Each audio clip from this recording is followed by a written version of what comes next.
You were told he was gentle, that as a child, Jesus was kind, obedient, holy.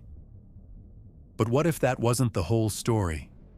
What if the boy who became the Savior was at first something far more unsettling? Not just a miracle worker, but a danger.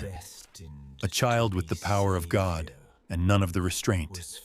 A boy who killed with a word, who raised the dead out of boredom, who struck teachers, scolded his parents, and commanded clay to live. This isn't blasphemy. This is a gospel, a real one. And the church did everything it could to bury it. But the urgency can wait. Let the shock settle. Let your breath fall into rhythm with the flicker of candlelight. There is no need to race toward truth. It has waited centuries for you. Tonight it waits a little longer beneath layers of silent scripture and stone. You are not here to judge. You are here to uncover. The Infancy Gospel of Thomas is not a rumor. It is not a parody. It is a real text, copied and preserved by early Christians across centuries, and yet condemned, ignored, and quietly erased from the official story of Jesus. Unlike the familiar Gospels, it does not begin with a manger or end with a cross. It opens instead in the dust of Nazareth, where a young boy bends the laws of nature like twigs, sometimes for beauty, sometimes for spite. This is not the Jesus of Sunday school. This is the Jesus the church decided you weren't ready to meet. Was he divine from birth? Was he dangerous, or was this gospel something else entirely, a window into how early Christians wrestled with the idea of a God who grew up before we venture further into the shadows? Take a moment to subscribe so you never miss a secret that history has tried to forget.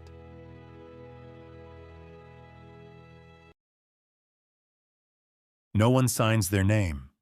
No date, no location, no boast of divine vision or apostolic authority. The Infancy Gospel of Thomas emerges like a whisper from the margins of Christian history, unattached to any of the figures the Church deems reliable. It does not begin with I, Thomas, or even in those days. It simply starts. A miracle. A dead child. A young Jesus who reverses death with casual power and no explanation. And from that moment, the world is no longer safe, not for neighbors, not for teachers, not even for Joseph. But where did this gospel come from? It likely wasn't written by the Apostle Thomas. At least not in the way later gospels tried to affix names like Matthew or John to give them weight. In fact, no manuscript of this text ever claims apostolic authorship. The name Thomas seems to have been added later, more a label than a signature, perhaps even to evoke a sense of spiritual insight, given the association of Thomas with hidden truths in other texts like the Gospel of Thomas. That other Thomas Gospel found near Nag Hammadi in 1945 focused on cryptic sayings of Jesus. This one goes back even further before Jesus could speak in riddles when he could barely speak at all. The earliest known versions of the Infancy Gospel of Thomas appear in Greek, but it survives in more than a dozen languages: Syriac, Latin, Coptic, Armenian, Slavonic, and more. Its spread suggests it wasn't just a curiosity for fringe theologians. It was copied, translated, and circulated for centuries. Not officially, of course. Not from pulpits or councils, but in homes and monasteries, in the private recesses of belief where orthodoxy had yet to extinguish imagination. Dating the text is no simple task. Scholars have proposed windows anywhere between the early 2nd century to the mid-3rd. Some even argue that earlier oral forms could date back to the late 1st century, dangerously close to the lifetimes of the apostles themselves. What's telling is that early church fathers like Irenaeus and Origen knew of it and were horrified by it. Origen dismissed it as heretical nonsense, a twisted fantasy unworthy of Christ. But if it was such nonsense, why did so many people keep reading it? This is where the mystery deepens. The gospel doesn't read like satire. It doesn't mock Jesus. It reveres him in a way. But it does so on unsettling terms. Here is a boy not limited by human frailty nor tempered by divine compassion. He slays with a glance. He withers with a word. And yet somehow it isn't presented as evil. It's just what happened. At least according to whoever wrote it down. Modern scholars remain divided on its purpose. Some argue it was meant as theological entertainment, a way to fill in the narrative gaps between Jesus' birth and his public ministry. After all, the canonical Gospels are curiously silent on his childhood. Aside from a single episode in Luke, where the 12-year-old Jesus debates in the temple, there's nothing. Just a baby in a manger, then suddenly a 30-year-old teacher. That silence begs to be filled. And someone did. Others propose that this text was meant for instruction or even veneration, that it reflects how some early Christians genuinely imagined the boy Messiah. Not meek, but commanding. Not innocent, but perfect in judgment, even if that judgment seems alien to us. Still others suggest darker motives, that the gospel was a subversive text, crafted to critique or destabilize the growing authority of the church. After all, if Jesus began his life as a strange, unpredictable force, one not easily managed or explained, then perhaps so too should faith remain untamed. In this reading, the gospel becomes less about biography and more about theology, a warning against sanitizing the divine. Yet the absence of a named author complicates everything. With no anchor to a community, no declaration of intent, the Infancy Gospel floats in a liminal space. Too early to be medieval legend, too late to be canonical, too strange to ignore, too persistent to forget. And then there's the fact that this gospel doesn't follow the narrative logic we've come to expect. There's no clear arc, no satisfying moral progression. Jesus doesn't gradually mature into compassion. He doesn't learn from his mistakes. He is already divine, already dangerous, already different. The stories don't build, they accumulate like pebbles tossed into a deep well. Each splash echoes, but the bottom remains unseen. Of course, it's tempting to look at it now and assume exaggeration. Surely no one believed a toddler could strike a child dead for bumping into him. But belief in antiquity operated on different frequencies.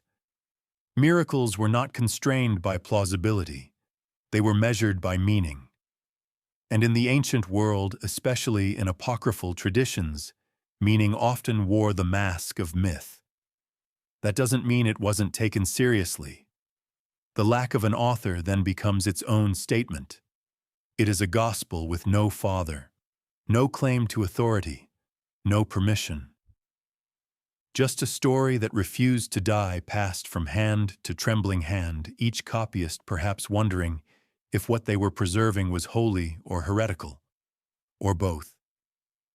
And if its origins are shadowy, then its persistence is even more revealing.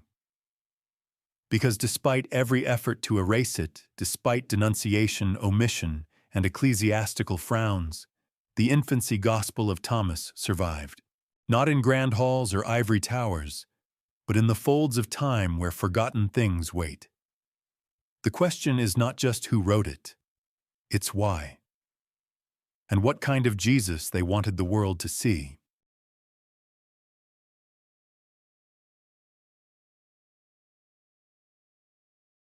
The first story is simple. A child walks past, Jesus bumps into him. No blood, no bruises. Just an awkward, accidental touch. But young Jesus, according to the Infancy Gospel of Thomas, turns and says, "You shall go no further on your way," and the child falls down dead.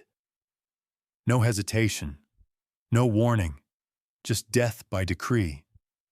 There's no follow-up, no explanation, just a stunned silence that hangs over the text like incense in a sealed room. It's the kind of tale that makes theologians fidget and historians tilt their heads. Because this isn't the Jesus of compassion of let the little children come to me. This is a child who wields divine power like a sharp stick, sometimes playfully, sometimes petulantly, always unnervingly. And it gets stranger. When the townspeople complain to Joseph, who bless him is constantly in damage control mode, Jesus retaliates. He strikes the complainers blind. When a teacher tries to correct him for insolence, the teacher either drops dead or goes mad, depending on the version. And in a moment of eerie tenderness, when a child falls from a roof and dies, Jesus resurrects him, not out of compassion, but to clear his own name. Each miracle stacks atop the next, an escalating series of events that feels more like a supernatural thriller than a devotional biography. And it leads to an unsettling question: is this divinity or sorcery? In the ancient world, the line between miracle and magic was blurrier than modern readers might assume. The same act, bringing clay birds to life, for instance, might be interpreted as holy or unholy, depending on who performed it. Pagan sorcerers, Gnostic magicians, Jewish wonder workers, and Christian saints often shared the same toolkit: healing, cursing, commanding nature, raising the dead. Context and allegiance made the difference. And in this gospel context is precisely what's missing. Jesus doesn't pray before he performs miracles. He doesn't invoke God or explain himself. He simply speaks, and reality obeys.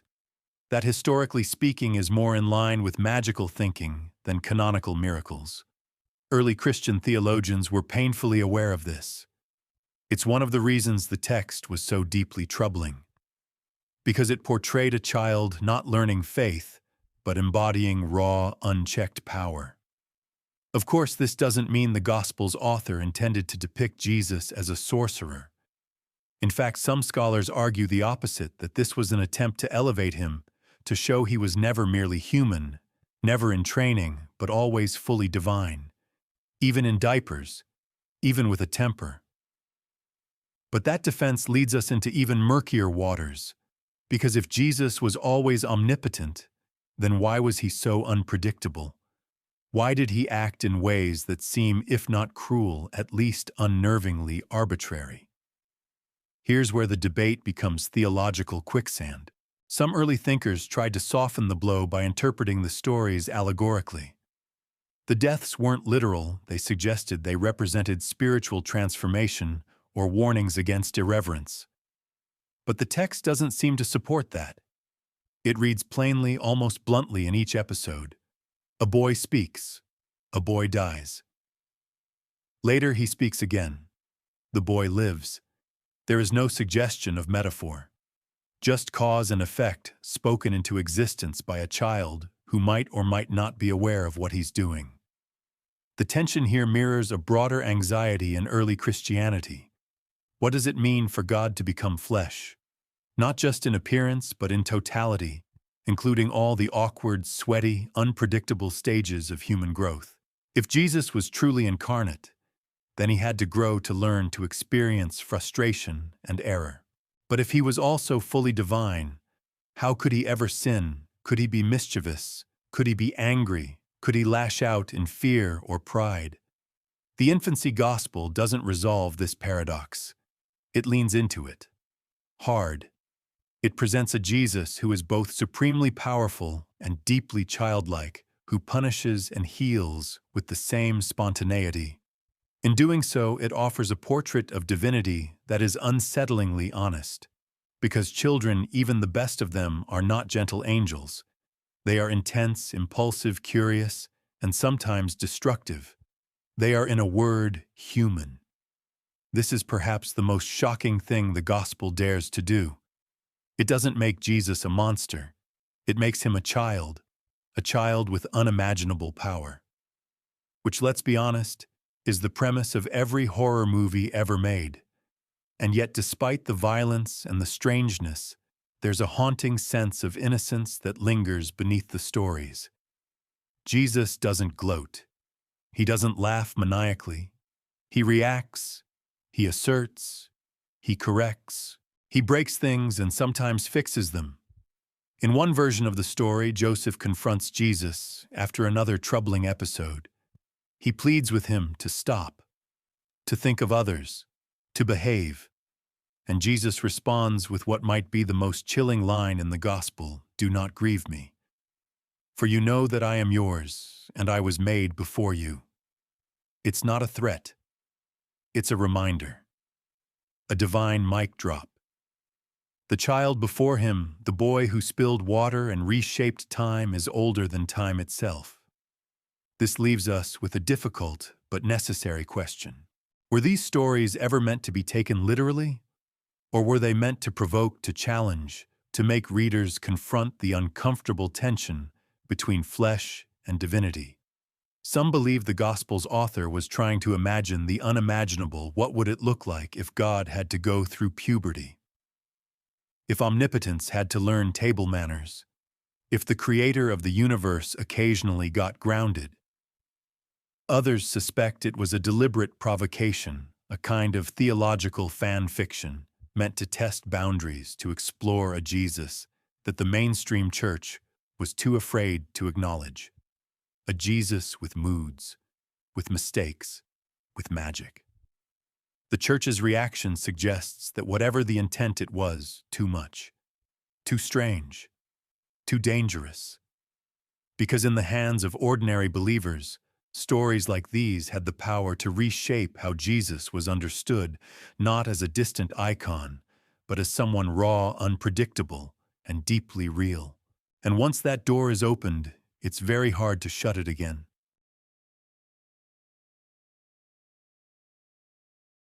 The early church was not built in a day, nor was it built in peace. It was constructed plank by doctrinal plank, hammered into place with councils, edicts, letters, and excommunications. And in the quiet, dusty corners of that construction site lay the stories that didn't make the cut.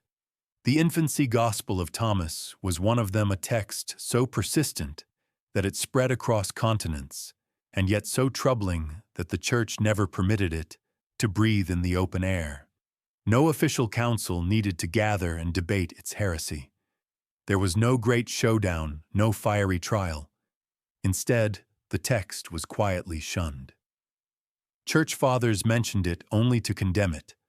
Others refused to speak of it at all, as if silence might starve it out of existence. And yet, even in their attempts to bury it, they betrayed its power. Because the church doesn't waste ink on what it considers irrelevant. Take Irenaeus, Bishop of Lyon, in the late 2nd century. He never names the Infancy Gospel directly, but his writings suggest familiarity with its contents. He scolds those who invent endless tales about the childhood of the Lord, warning that such fictions undermine the unity of the gospel truth. Origen, writing not long after, is more specific. He mentions texts that attribute divine mischief to Jesus as a child, and he doesn't hide his disgust. To Origen, such stories were not just inaccurate, they were dangerous distortions that turned Jesus into a figure of fear, not reverence. Why such hostility after all other apocryphal stories of saints and martyrs were tolerated, even cherished? Why did this particular gospel strike such a nerve? The answer lies partly in its timing. By the 2nd century, the Christian community was consolidating. The Gospels of Matthew, Mark, Luke, and John were gaining authority. Their narratives were converging into a coherent image of Jesus, divine yet compassionate, powerful yet humble. That version of Jesus was not only spiritually appealing, it was politically useful. A deity who fed the poor and forgave his enemies fit neatly into the mold of a religion trying to survive, to expand, to win over hearts and emperors alike. The Infancy Gospel didn't help that cause. It complicated it. It introduced a Jesus who wasn't so easily digested, who broke bones before he broke bread, who killed before he cured, who didn't explain himself, who didn't need to. A child God who didn't care about the optics. From the church's perspective, this wasn't just problematic theology. It was reputational damage. Imagine trying to spread the gospel in a hostile empire, and someone asks why your savior was murdering playmates and turning townsfolk blind. The safest response was silence. The second safest, dismiss it as false teaching and move on. But suppression doesn't erase curiosity. In fact, it tends to intensify it. And so the gospel endured, copied in secret, whispered across generations, appearing in codices, far from the centers of power. Its survival is an act of quiet rebellion, not necessarily by heretics or radicals, but by ordinary believers who saw something worth preserving. Perhaps they weren't scandalized by a wild and unpredictable young Jesus. Perhaps they found it strangely comforting. After all, a Jesus who once struggled with control might better understand those who still do. There's also the matter of narrative appetite. Humans crave stories. Gaps bother us. And the childhood of Jesus is one of the largest narrative gaps in the entire biblical tradition. Between birth and baptism lies a 30-year void. For centuries, people asked what happened during that time. Where did he go? What did he do? Did he know who he was? Did anyone else? The canonical Gospels are nearly silent on the matter. Luke gives us one brief episode, a precocious 12-year-old Jesus debating scholars in the temple, astonishing them with his insight. But even that story is framed by mystery. His parents don't understand him. He speaks cryptically. Then the curtain drops again. For another 18 years, he vanishes. The Infancy Gospel of Thomas barges into that silence with a flood of answers. Wild ones, messy ones, but answers nonetheless. And for many readers, especially those in the early centuries who lacked a neat doctrinal box, those stories filled the void in a way that felt satisfying. Unsettling, yes, but real. Vivid. Lived in. Still, the Church could not afford such narrative autonomy. By the time of Constantine and the legalization of Christianity, orthodoxy had become a matter of state interest.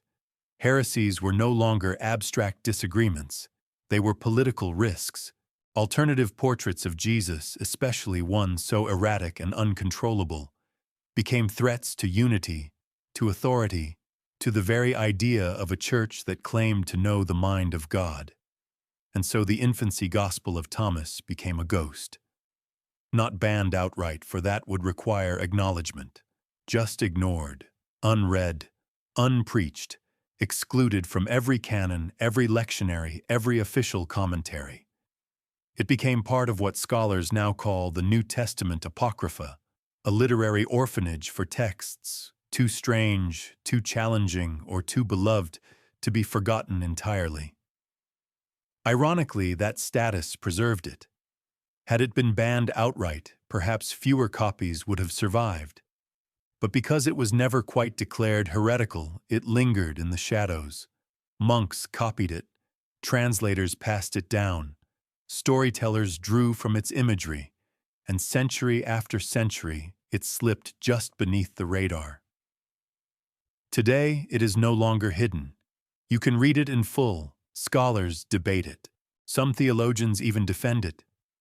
But the silence it once endured still echoes a reminder of how delicate the Church's image of Jesus has always been. Too gentle and he becomes a fantasy. Too fierce and he becomes a threat. And so the Church made a choice: protect the narrative, curate the image, leave out the parts that might scare the faithful, even if those parts came from believers too. Because sometimes the most dangerous thing about a gospel isn't that it's false. It's that it might be true, just not the version of truth anyone asked for. The hills around the Dead Sea are dry, brittle, and silent. If you stand among the caves of Qumran long enough, you might feel the past pressing in, not as memory, but as atmosphere. It was here in 1947 that a Bedouin shepherd stumbled upon clay jars filled with scrolls, some of the oldest biblical manuscripts ever found. But among the familiar psalms and prophecies lay something else: mystical writings, rules for a hidden sect, prayers for angelic battles, texts that hinted at a different kind of Judaism, one steeped in cosmic dualism, obsession with purity, and a Messiah who wasn't quite the Messiah you read about in Sunday school. This is where the shadows begin to stretch toward the Infancy Gospel of Thomas. Because while the Gospel doesn't name Qumran, or even quote directly from its writings, the atmosphere is strangely familiar. A divine child performing acts of astonishing power. A community reacting with awe and fear. A repeated emphasis on speech as creation, the idea that to speak is to shape reality. These echoes, while subtle, are difficult to ignore. Take the story of the clay birds. Jesus, as a child, molds 12 sparrows from wet earth. A boy complains that it's the Sabbath, and such work is forbidden. Jesus claps his hands, speaks a word, and the birds fly away alive. It's a moment of whimsy, defiance, and divine agency all at once. Now compare that to the Hodayot, the Thanksgiving hymns from Qumran. In these, the speaker praises God for giving him a mouth like the tongue of those taught by God and the ability to open the fountains of speech. Words in this vision are not just tools, they are sacred instruments. Creation itself begins with speech, and those chosen by God, even as children, are vessels of that speech. But Qumran's worldview is also one of radical separation. The community believed in chosen ones, holy individuals predestined for divine tasks, set apart from the polluted world. They were raised in strict discipline, taught to control their bodies, their desires, their tongues. The implication being power without purity is dangerous. Sound familiar. In the Infancy Gospel, Jesus is exactly that tension. He has divine power but no human discipline. He speaks and it happens. He reacts and the world reshapes itself. There are no rituals, no prayers, no preparation, just raw authority. It's the kind of power the Qumranites longed for and feared. Because to them, the end of days would begin with a child of righteousness, armed not with armies, but with perfect speech. Some scholars have speculated that the Infancy Gospel may preserve echoes of Jewish mystical traditions that existed before Christianity fully branched off. Traditions where miraculous children were not unheard of, where wisdom could reside in the mouth of babes, where a boy might be filled with divine knowledge before he could walk. Consider the Testament of Levi, part of the broader pseudepigrapha tradition. In it, Levi has visions of heaven as a young man learns divine secrets and is told his descendants will become the priestly rulers of Israel, a sacred lineage, a divine child ordained from youth. The pattern is old, older than Christianity. But here's where the resemblance twists. In Qumran and similar texts, the divine child is righteous because he is disciplined. He resists the impurity of the world. His strength comes from obedience. In the Infancy Gospel, Jesus is none of these things. He breaks rules, defies teachers, strikes down those who challenge him. It's as if someone took the Qumran ideal and stripped away the restraint, leaving only the holy fire underneath. This tension points to a larger mystery. Could the Infancy Gospel have drawn from traditions that once mingled with sects like the Essenes, not directly perhaps, but through a cultural current, one that flowed through Judea in the 1st and 2nd centuries, a time when messianic fever was rising, when prophets wandered the desert, when people expected divine intervention in the form of shock and awe, not parables and foot-washing. The Gospel's strange blend of miracle and menace might reflect this climate. a period where divine favor was not yet synonymous with gentleness, where power itself was proof. In this world, a child who raises the dead and blinds the arrogant would not be seen as monstrous, but as destined. Of course, this possibility unsettles modern theology, because it suggests that the early Christians who copied and shared the Infancy Gospel weren't inventing something outrageous. They were tapping into something older, something Jewish, something deeply embedded in the soil of Second Temple mysticism, a vision of divinity that was unpredictable, overwhelming, and terrifyingly close. And if that's true, then the Church's discomfort wasn't just with the Gospel stories. It was with its roots. The idea that Jesus, even as a child, might have resembled the apocalyptic figures of Qumran, strange, powerful, untamed forces, a re-evaluation of where the earliest images of him came from. Not from neat Sunday school portraits, but from a landscape of prophets and scrolls, caves and stars, voices crying in the wilderness. It also reframes the miracle stories. They're not fairy tales, not necessarily. They're echoes of a worldview where holiness was fire, not silk, where the divine could dwell in the unlikeliest of vessels, even a boy making birds from mud on the wrong day of the week. And so when Jesus in the Infancy Gospel says, "I am from above," it's not just a boast. It's a shadow cast from the caves of the Dead Sea, where scrolls waited for millennia unread and unreadable until the world was finally strange enough to hear them again. The classroom was supposed to be safe, a place of learning structure and patience, especially for children still mastering the alphabet. But in the Infancy Gospel of Thomas, education becomes a battleground. Jesus is taken to a teacher named Zakius, and what unfolds is one of the most infamous and unnerving scenes in early Christian apocrypha. At first it seems almost sweet, a well-meaning adult trying to do the right thing. Zakius, likely tasked with teaching Jesus the Greek alphabet, begins the lesson gently. He tries to teach the first letter alpha, perhaps tracing it into the dirt, speaking slowly, as one does with children.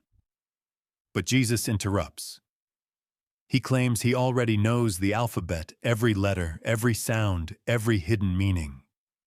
He asks Zakius if the teacher even understands what alpha means spiritually. The moment sours quickly. The boy questions the master. The master scoffs at the boy. And then with a word, Jesus curses him. Depending on the version, Zakius collapses, loses his voice, or withers like a dying leaf. The story leaves little room for ambiguity. The divine child does not tolerate correction. And this time the punishment is not in response to cruelty or injustice. It's simply the consequence of doubting who or what this child is. It's a jarring scene not only because of the violence, but because of who the victim is. This isn't a bully. This isn't a townsperson threatening Jesus' family. It's a teacher, a figure associated with order, tradition, and care. And yet he too is struck down. Theologians have long wrestled with this episode. Some read it allegorically, a metaphor for divine wisdom surpassing human instruction. Jesus, they argue, isn't acting out of anger, but revealing that no earthly teacher could possibly instruct the Logos, the living Word. Others see it as a parable of inversion. In a world where elders always instruct the young, this story flips the script. The child becomes the source of ultimate knowledge. The adult is rendered speechless, literally. But the surface reading remains disturbing. Here is a child powerful and petulant, who punishes those who cannot keep up. It invites comparisons that are both ancient and modern. Tales of divine prodigies appear in numerous cultures, children born with knowledge of heaven, heroes who speak prophecy from their cradles. Yet those stories often come with discipline, usually taught by a sage, a guardian, or a divine restraint. The Infancy Gospel offers none. And still there's something strangely human buried beneath the myth. Every parent knows that moment when a child realizes they're smarter than the adult in the room. It can be thrilling. It can also be terrifying. Because intelligence without maturity is a recipe for chaos. What happens when a child is right and has no filter, no empathy, no sense of scale? Now imagine that child with absolute power. That is what the Infancy Gospel confronts us with. A being who cannot be taught, who already knows, who asserts divine truth not with humility, but with authority. The link to the earlier story of the clay birds is subtle but unmistakable. In both, Jesus is challenged on what he's allowed to do. In the first, a boy tells him not to mold birds on the Sabbath.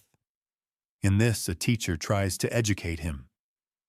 In both cases, Jesus asserts dominance, not just over the moment, but over the entire idea of human judgment. It's a pattern that continues throughout the text. Jesus is not learning morality. He is enforcing it even if it makes everyone around him uncomfortable.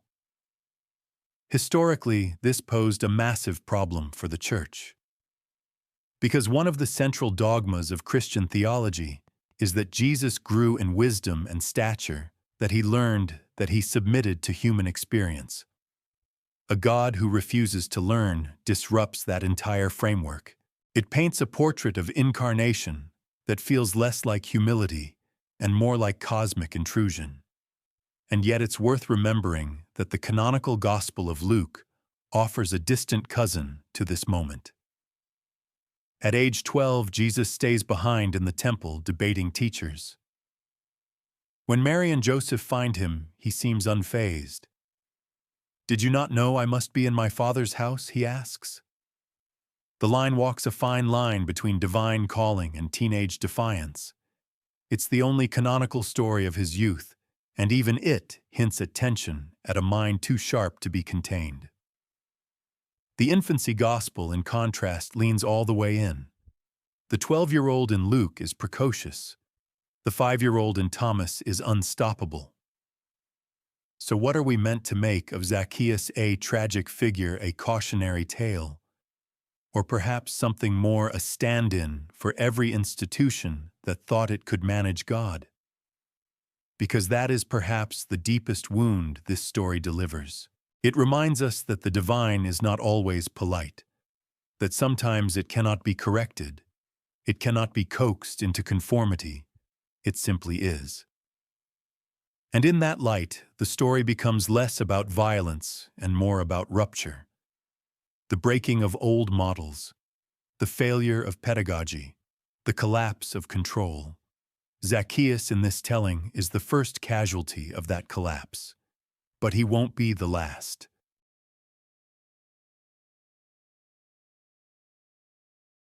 You don't expect absolute power in a sandbox. You don't expect divine omniscience in a child still learning to tie his sandals. And yet, that is exactly the paradox presented by the Infancy Gospel of Thomas, a being with the full might of heaven stuffed into the tiny frame of a child who hasn't even hit his first growth spurt. It's not just strange, it's deeply unsettling. Because omnipotence in most theological traditions is paired with restraint. God is merciful, patient, timeless. But here that same power is poured into someone whose emotions are still developing, who lashes out when upset, who has favorites, who gets annoyed when people question him, and it forces a question the canonical Gospels avoid. What does it feel like for a child to hold the power of God? In the stories we've seen so far, the answer is unstable. Not because the child is evil, but because he hasn't yet learned the human rituals that contain great power. Rituals like empathy, reflection, mercy. You watch the boy Jesus resurrect a friend one moment and blind a critic the next, not out of malice necessarily, but out of impulse. It's divine power without the divine filter, and it's not unprecedented. Ancient stories often feature gods in disguise, testing mortals, wreaking havoc, or rewarding the worthy.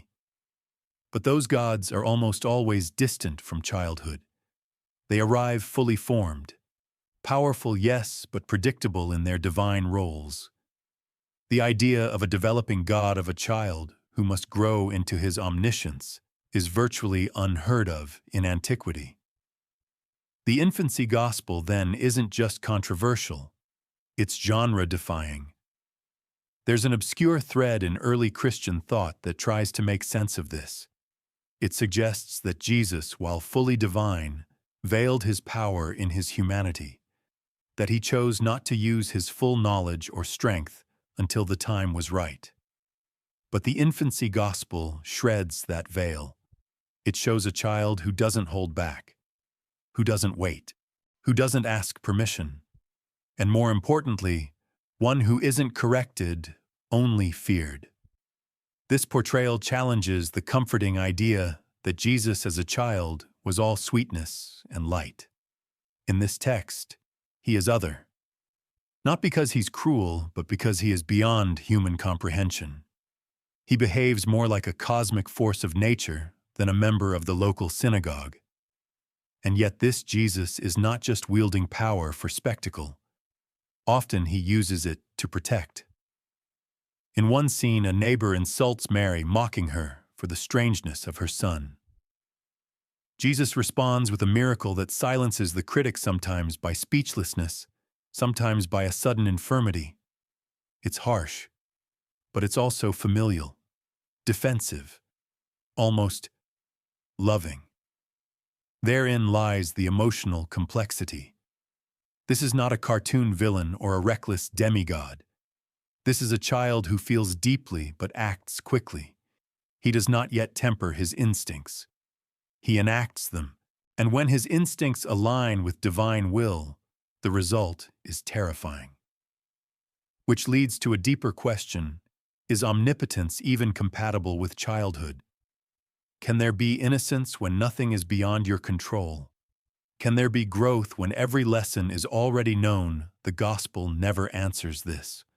But it does show a progression, a slow, uneven emergence of compassion. In later episodes, Jesus begins to use his power to heal rather than harm. He restores life to a dying man. He repairs what he previously destroyed. And when Joseph pleads with him to behave, Jesus softens slightly, not because he has to, but because he chooses to. That subtle shift suggests something important even omnipotent children can change. This idea of a God who learns was anathema to many church fathers. It undermined the doctrine of divine perfection. It implied that God was at one point incomplete. And yet it also made Jesus more relatable.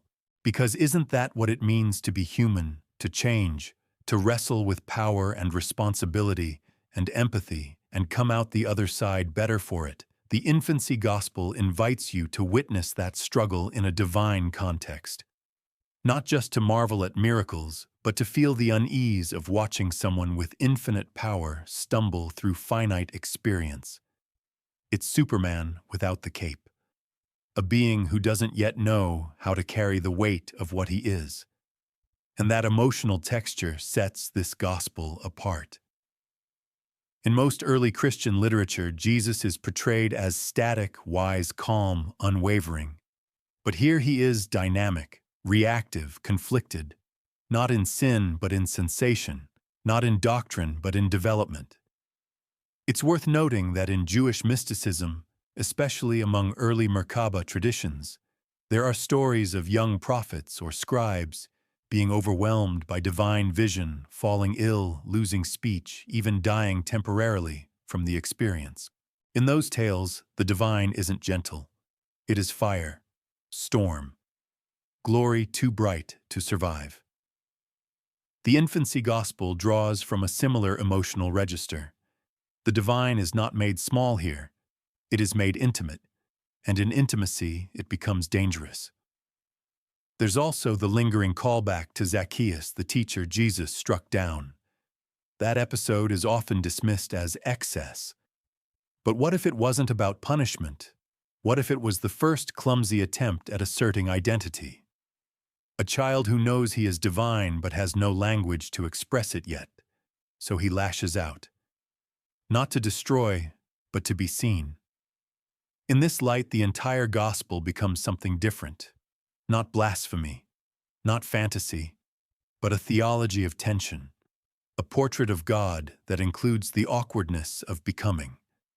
A story that asks, what if the road to compassion begins in the sandbox by showing a Jesus who doesn't start perfect but ends closer to it? The Infancy Gospel risks everything. But it also offers something profound. A divine child learning not just how to use power, but how to hold back.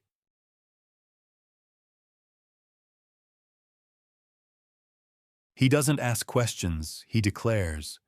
He doesn't wait for wisdom, he arrives with it. He doesn't learn the rules, he rewrites them sometimes mid-sentence. The child Jesus in the Infancy Gospel of Thomas walks through the world not as someone discovering his place in it, but as someone who already knows where he came from. And it is not from here. That alone would make him extraordinary.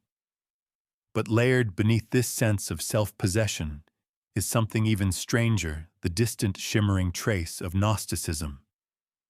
Now, Gnosticism, despite the modern trend of throwing the word at anything vaguely mystical, wasn't a single religion.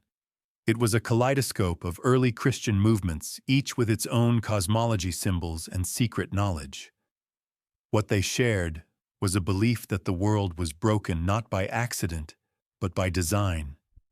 That behind the physical world was a flawed creator, and beyond that, a true divine source. Salvation in this view came not through obedience or ritual, but through gnosis, inner knowledge. A memory of where you came from. A map back to the light. And doesn't that sound a little like the Jesus we've been following? The child in this gospel is not confused. He is not curious. He is certain. He speaks like someone who remembers the stars before they were lit. His knowledge is not acquired. It is remembered. In one episode, when chastised by Joseph, or challenged by a teacher, he says, "I know when you were born and how many years you have lived." The implication is staggering. Not only does he possess divine awareness, he sees through time, identity, and appearances. A child who knows. This knowing, intuitive, unapologetic, and mystical is the very heartbeat of Gnostic spirituality. It suggests a self-awareness deeper than mere divinity. It suggests an alienness, a soul planted in flesh but not bound by it.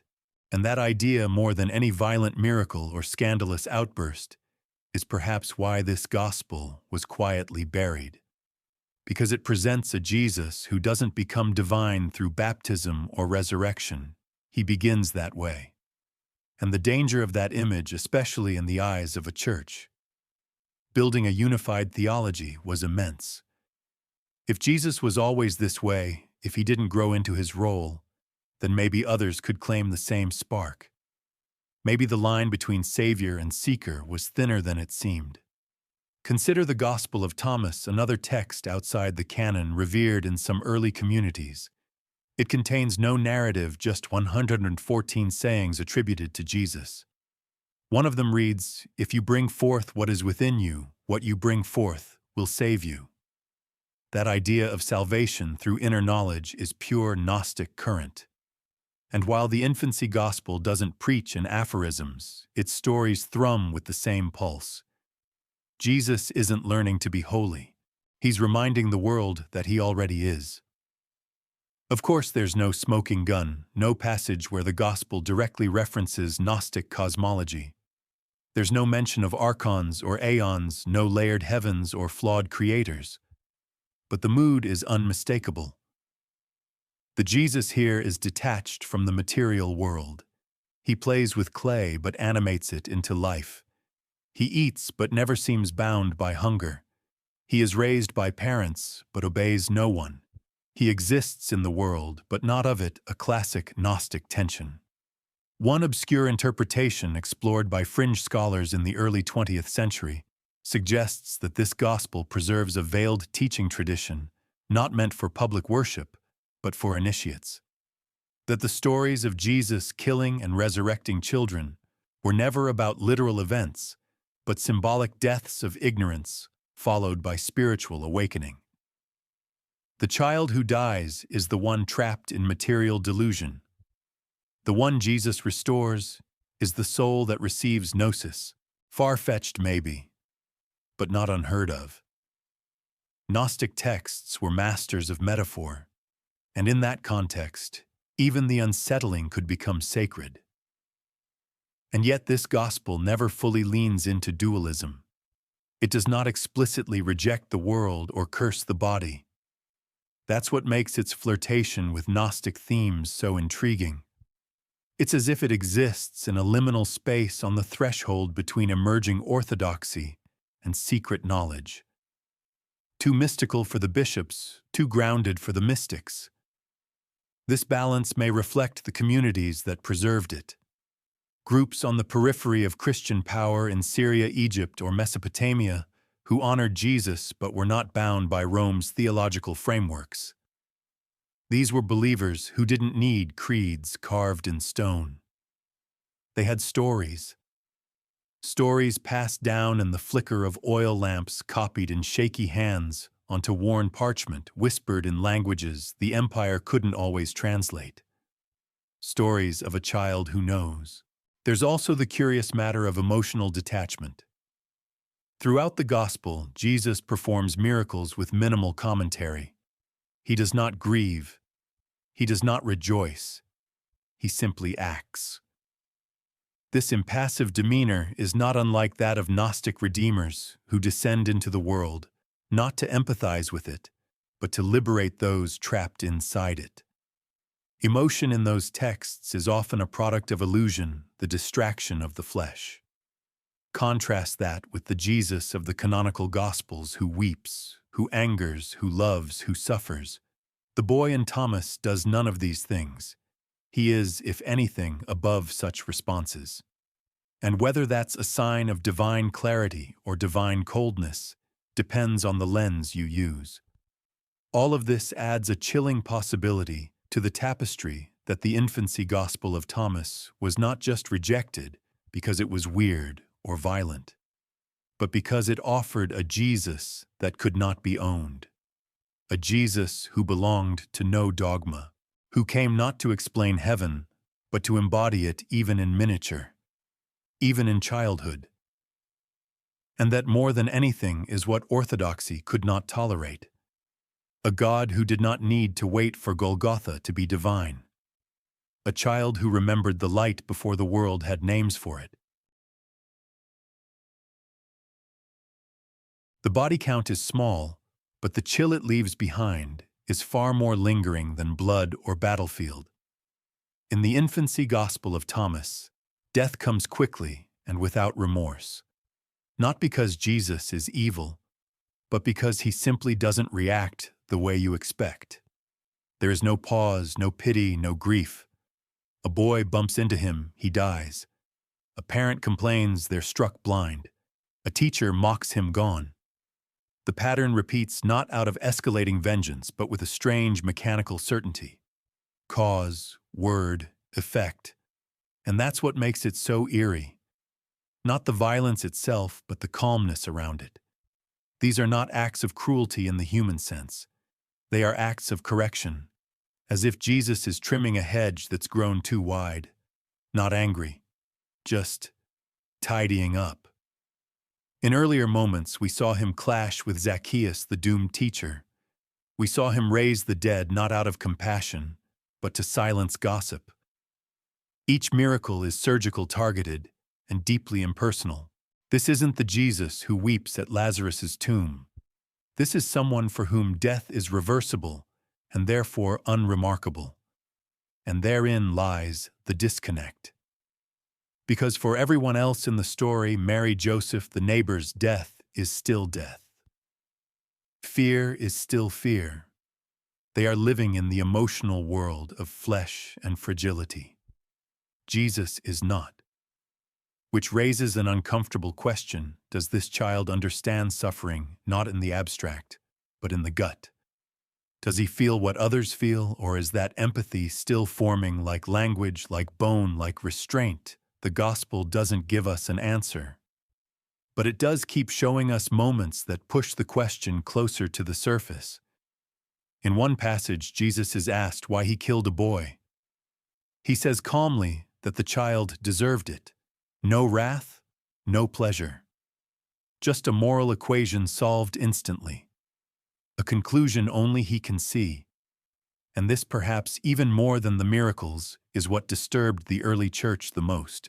Not that Jesus had power, but that he used it with such icy precision. The absence of emotion made him feel alien.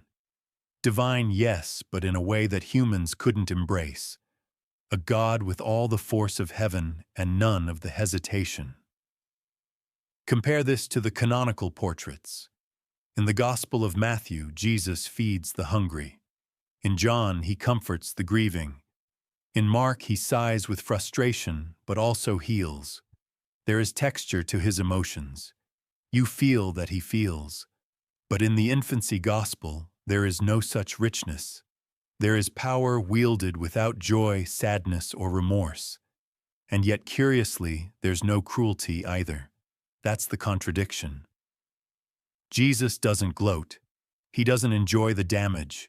He simply moves on, as if the emotional consequences belong to others, as if he's playing a different game entirely with rules only he understands. Some scholars have tried to explain this by arguing that the gospel reflects a different cultural lens, one less concerned with sentiment and more with authority.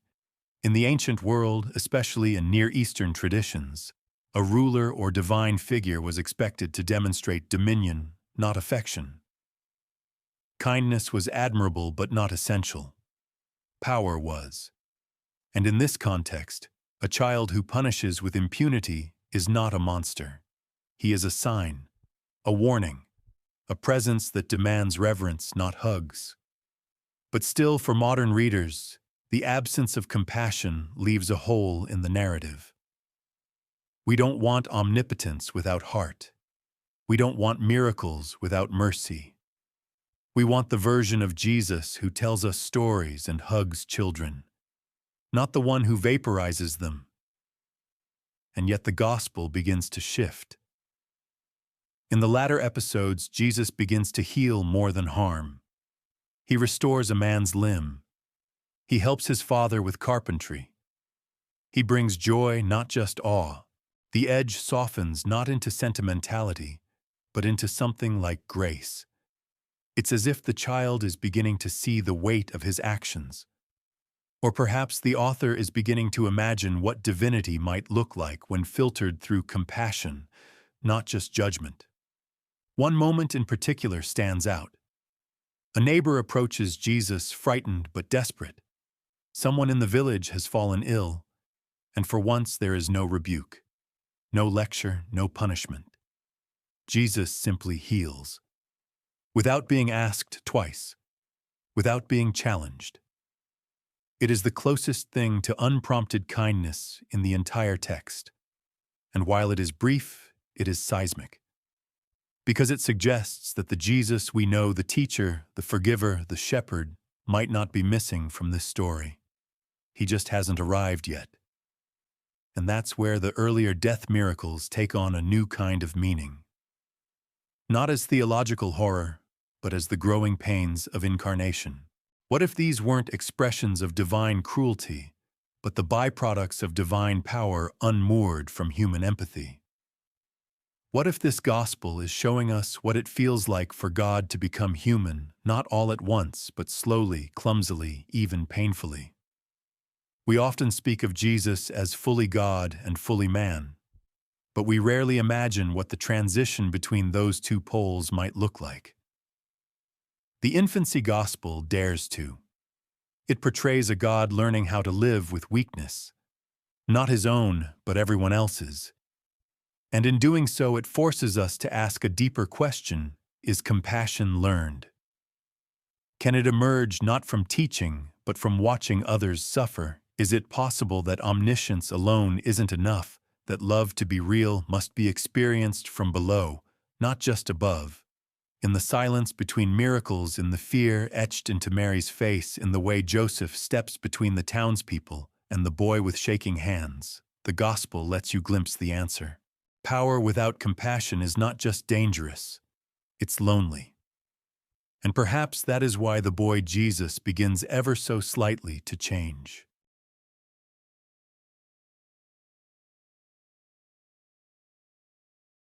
There's something hauntingly familiar about the child who molds birds from clay and breathes them into flight.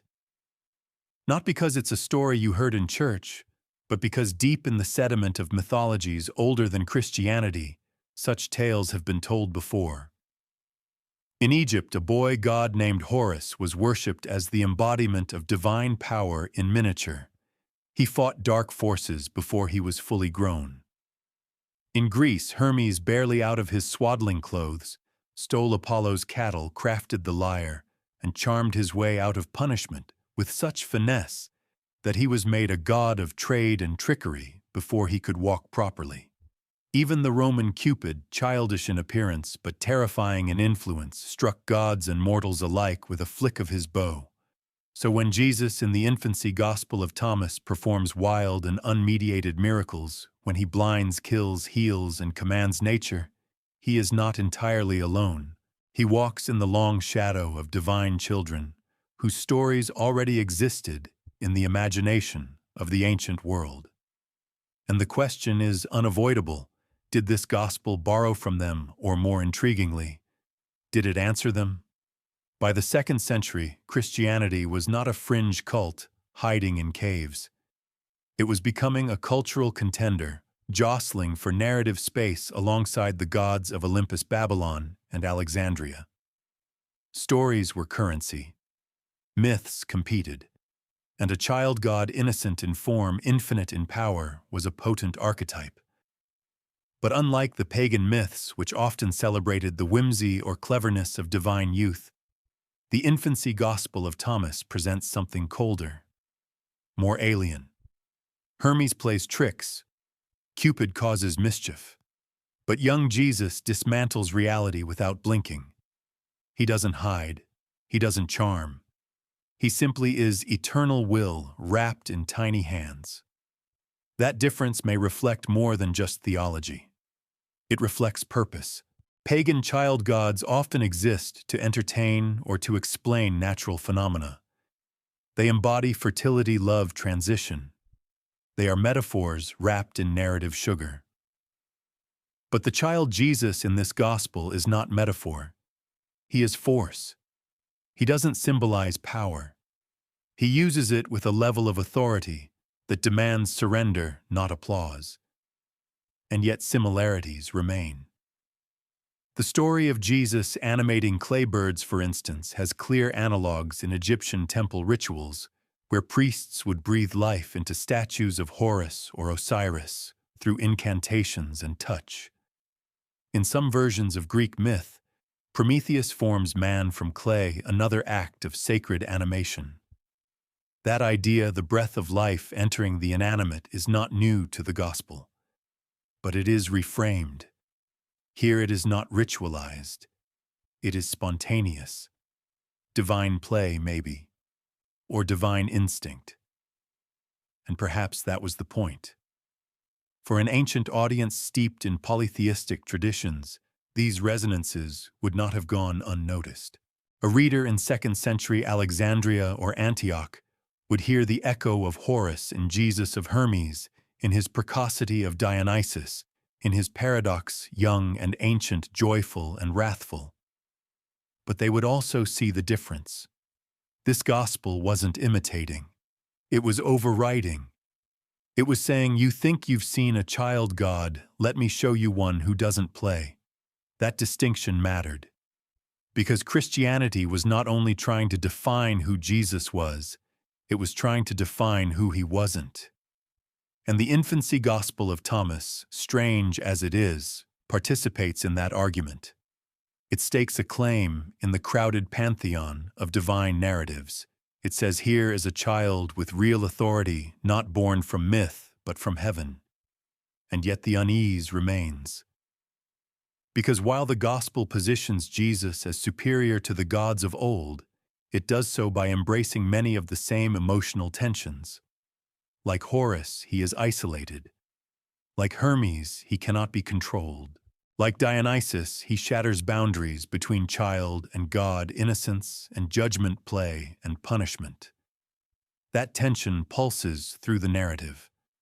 One moment, Jesus helps his father with carpentry, blessing the tools to fix a miscut plank. The next, he strikes a child dead for touching a puddle he made. It's divine polarity. And it mirrors the emotional unpredictability of other divine children in ancient lore. But where the pagan gods usually grow into their roles, becoming more balanced with time, the child Jesus seems to exist outside that arc. He is already complete, already knowing, already dangerous. That completeness is unsettling, especially to those raised on the later, gentler image of Jesus as the Good Shepherd. But in the world of ancient myth, it's consistent. Gods weren't just powerful. They were unknowable. They did not evolve to fit human ethics. They bent human ethics around their presence.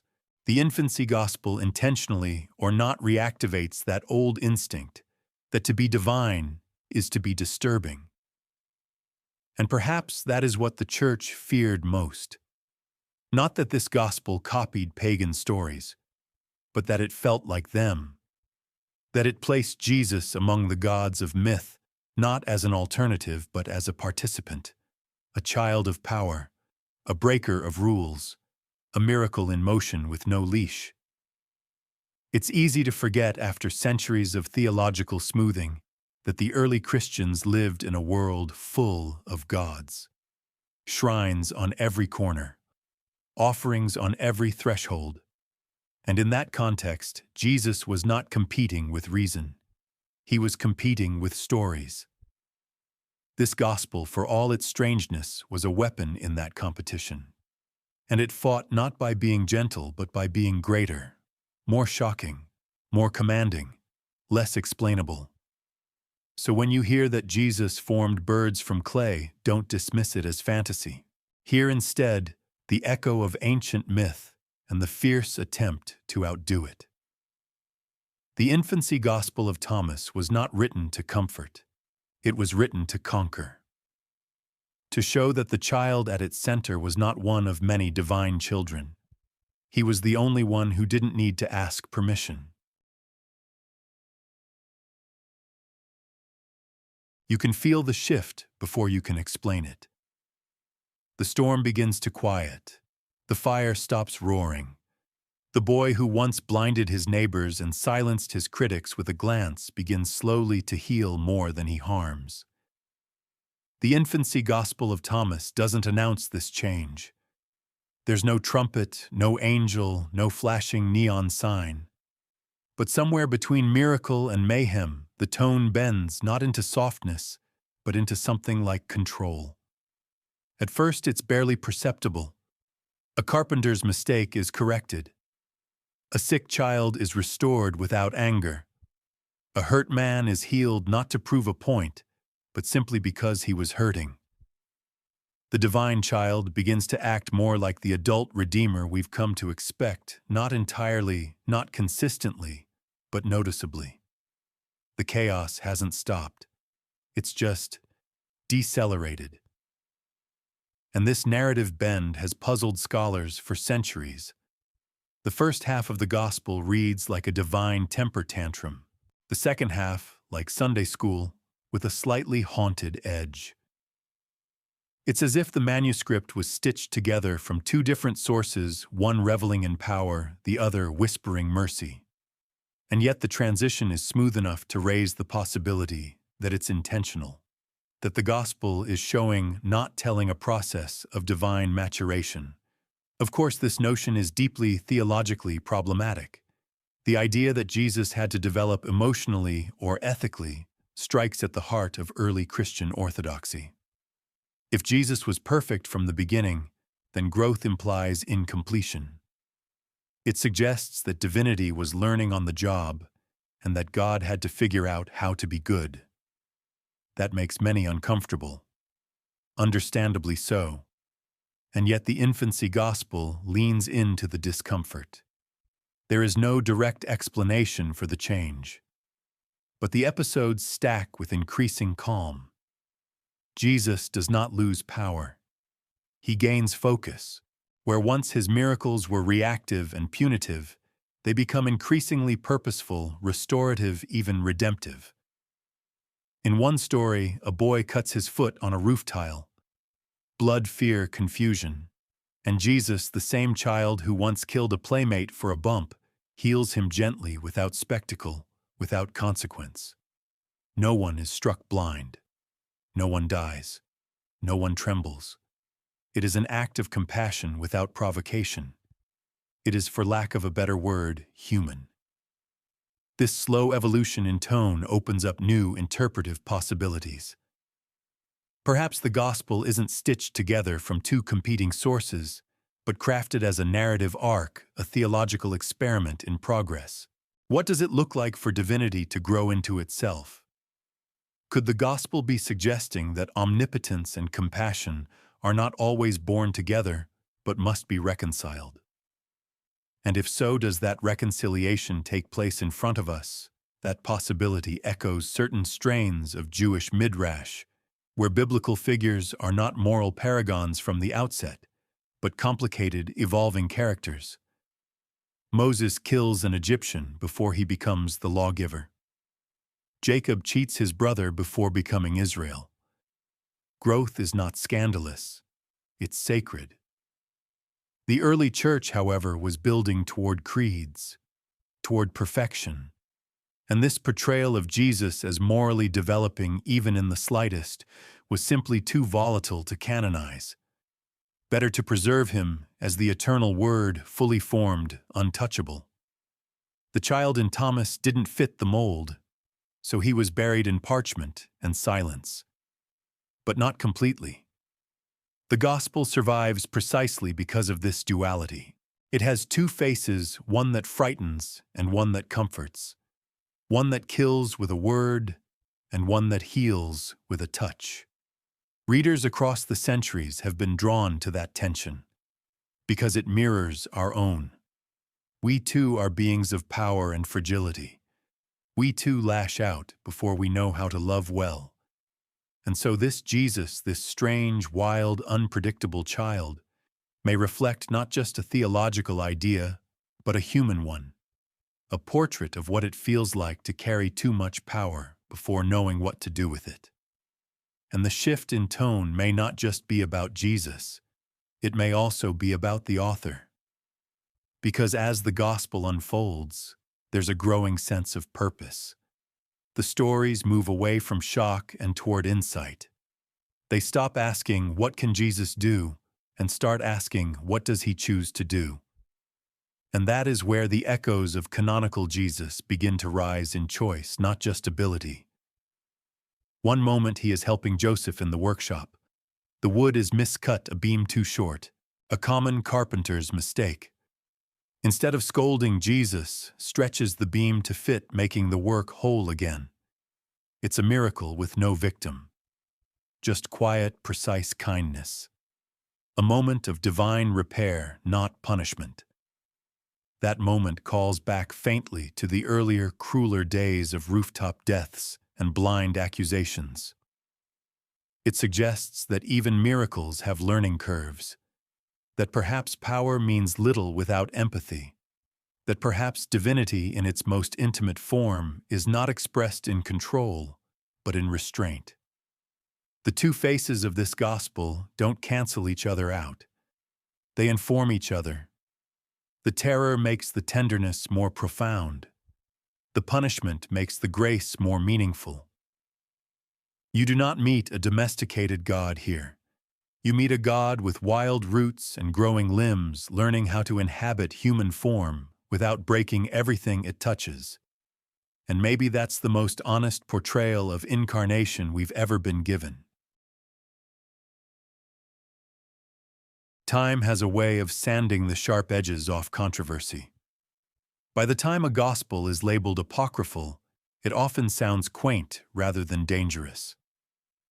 But the Infancy Gospel of Thomas didn't arrive with a quaint whisper. It entered history cloaked in uncertainty, cloaked in anonymity, and burdened with a reputation it neither sought nor could shake. And the question that continues to vex historians isn't just what this text says, it's when it said it. Pinning down the birth date of an ancient manuscript is like chasing moonlight with a net. You find shadows, echoes, glimmers of something you can't quite touch. Scholars have long placed the composition of the Infancy Gospel of Thomas somewhere between the mid-2nd century and the early 3rd, a time when Christianity was stretching its limbs, still illegal in many places, but thriving in others. But even within that range, disagreements bloom like weeds. The earliest surviving manuscripts are in Greek. That's not surprising. It was the common language of educated Christians across the Eastern Mediterranean. But it also survives in Syriac, Latin, Georgian, Ethiopic, Armenian, Arabic, Slavonic, and even Old Irish. That linguistic diversity alone tells you something important. This wasn't a one-off curiosity. It traveled. It was translated, copied, shared, preserved. Many someones wanted this story told, but wanted when some scholars argue for an origin as early as 120 CE. Their reasoning is partly stylistic. The vocabulary and phrasing resemble other early Christian writings, and partly cultural. The story structure feels like it belongs to a time when Christian communities were still sorting through what counted as authoritative and what didn't. Before the New Testament had hardened into its final shape, before bishops had councils, before orthodoxy wore a crown. Others pushed the date closer to 180–200 CE, citing the absence of this gospel in earlier church lists of approved scripture. If it were older, they argue we'd see more evidence of it in early disputes, more condemnations, more defensive rebuttals. But instead it seems to slink into the conversation, not loudly, but insistently. Enough to earn a scolding from church fathers. Enough to be copied and circulated, but not enough to be formally debated at a council. That middle distance, historically speaking, can be harder to trace than outright heresy. Then there are the wild-card scholars who believe the gospel is even older, that perhaps it preserves fragments of oral traditions stretching back to the 1st century. The theory goes like this: in the vacuum between Jesus' birth and ministry, stories naturally blossomed. Believers, especially those from oral cultures, told tales. Tales of a powerful boy, strange and radiant. Some of those stories passed down, eventually crystallized into text. If so, then the Infancy Gospel of Thomas might be less a literary invention and more a fossilized layer of early Christian imagination. And it's not as implausible as it sounds. Even the canonical Gospels draw from earlier traditions. Mark the earliest likely leans on oral sources and communal memories. The difference is, those sources were eventually canonized. The ones behind Thomas weren't. But timing isn't just academic trivia. It matters because it tells us who this gospel was written for. A 2nd century origin places it in a time of theological ferment. A moment when Christianity was debating itself, defining Jesus not only against Judaism and paganism, but also against itself. Was he fully God, fully man? Both neither. Could he suffer? Could he learn? And what precisely did it mean to be divine? The Infancy Gospel steps into that chaos, not with argument, but with story. It doesn't propose doctrine. It offers a portrait, one that's fragmented, unnerving, but undeniably vivid. And that may be why it endured. Because theology is hard to memorize, stories aren't. There's also the peculiar lack of attribution. Most Gospels, even apocryphal ones, try to build authority through authorship. The Gospel of Peter, the Gospel of Mary, the Gospel of Judas. They name-drop to gain legitimacy. But this gospel is anonymous. The later tradition calls it the Gospel of Thomas, but the original text makes no such claim. It begins mid-miracle. No preamble, no greeting, just Jesus, age 5, commanding the world to bend. That anonymity might suggest an early origin, before it was politically useful to attach names, before the need to defend against accusations of heresy made pseudonymous authorship fashionable. Alternatively, it could reflect a different kind of authority, not apostolic, but communal. A gospel not given by a prophet, but preserved by a people. And those people based on the regions where this gospel survives weren't the powerful ones. They weren't sitting at church councils or debating Christology in Latin. They were often poor rural monastic or simply outside the Roman theological spotlight. They read in Syriac, not Greek. They prayed in Coptic, not Latin. And in their stories, the boy Jesus wasn't always tame. He was strange, unsettling, but present. There is in fact one curious parallel that ties this gospel's timing to the broader Christian literary world. Around the same time, the late 2nd century, a burst of so-called childhood gospels began to appear. The Gospel of Pseudo-Matthew, the Arabic Infancy Gospel, the history of Joseph the carpenter. All of them attempt in different ways to fill the silence between Bethlehem and the Jordan River. It's as if suddenly the early church realized the gap was too wide, that believers wanted to know what happened in the years the canon skipped, and someone somewhere decided that the child Jesus shouldn't remain invisible. The Infancy Gospel of Thomas may have been first. Or not. We may never know. But what we do know is this: it emerged from a time of longing, a time when people wanted to see the divine up close. Not just the triumphant Savior, but the in-between moments. The awkward ones. The mysterious ones. The ones that didn't make it into official memory. It wasn't written to flatter. It was written to imagine. And in doing so, it became something the church could not fully erase. If you trace the edges of early Christianity past the towering cathedrals of Rome and the echoing debates of Carthage, you reach a quieter place, not forgotten, but often overlooked. Syria, a land of ancient cities and older tongues where the earliest followers of Jesus spoke not Greek or Latin, but Aramaic and Syriac. Here in the desert spaces between empire and exile, the faith took on different shapes, and among the fragments they left behind, one story kept reappearing: a child, Jesus, powerful and peculiar, walking through villages and stirring fear and awe in equal measure. The Infancy Gospel of Thomas survives in many languages, but some of its most telling versions are Syriac. Not just translated, but embedded, copied into compilations of saints' lives, mixed with prayers and other apocryphal texts. These weren't dusty relics on forgotten shelves. They were read, reused, revered even if unofficially.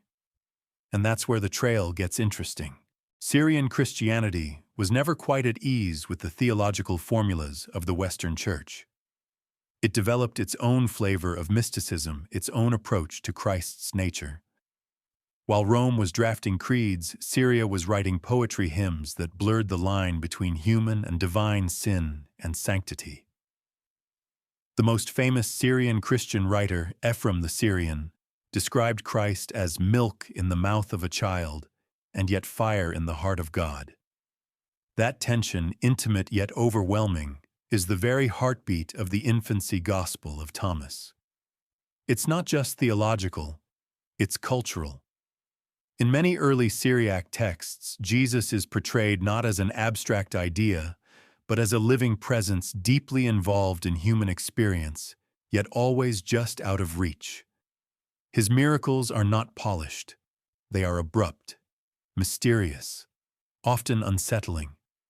That spiritual texture overlaps perfectly with the child in this gospel, unpredictable, untamed, and deeply divine.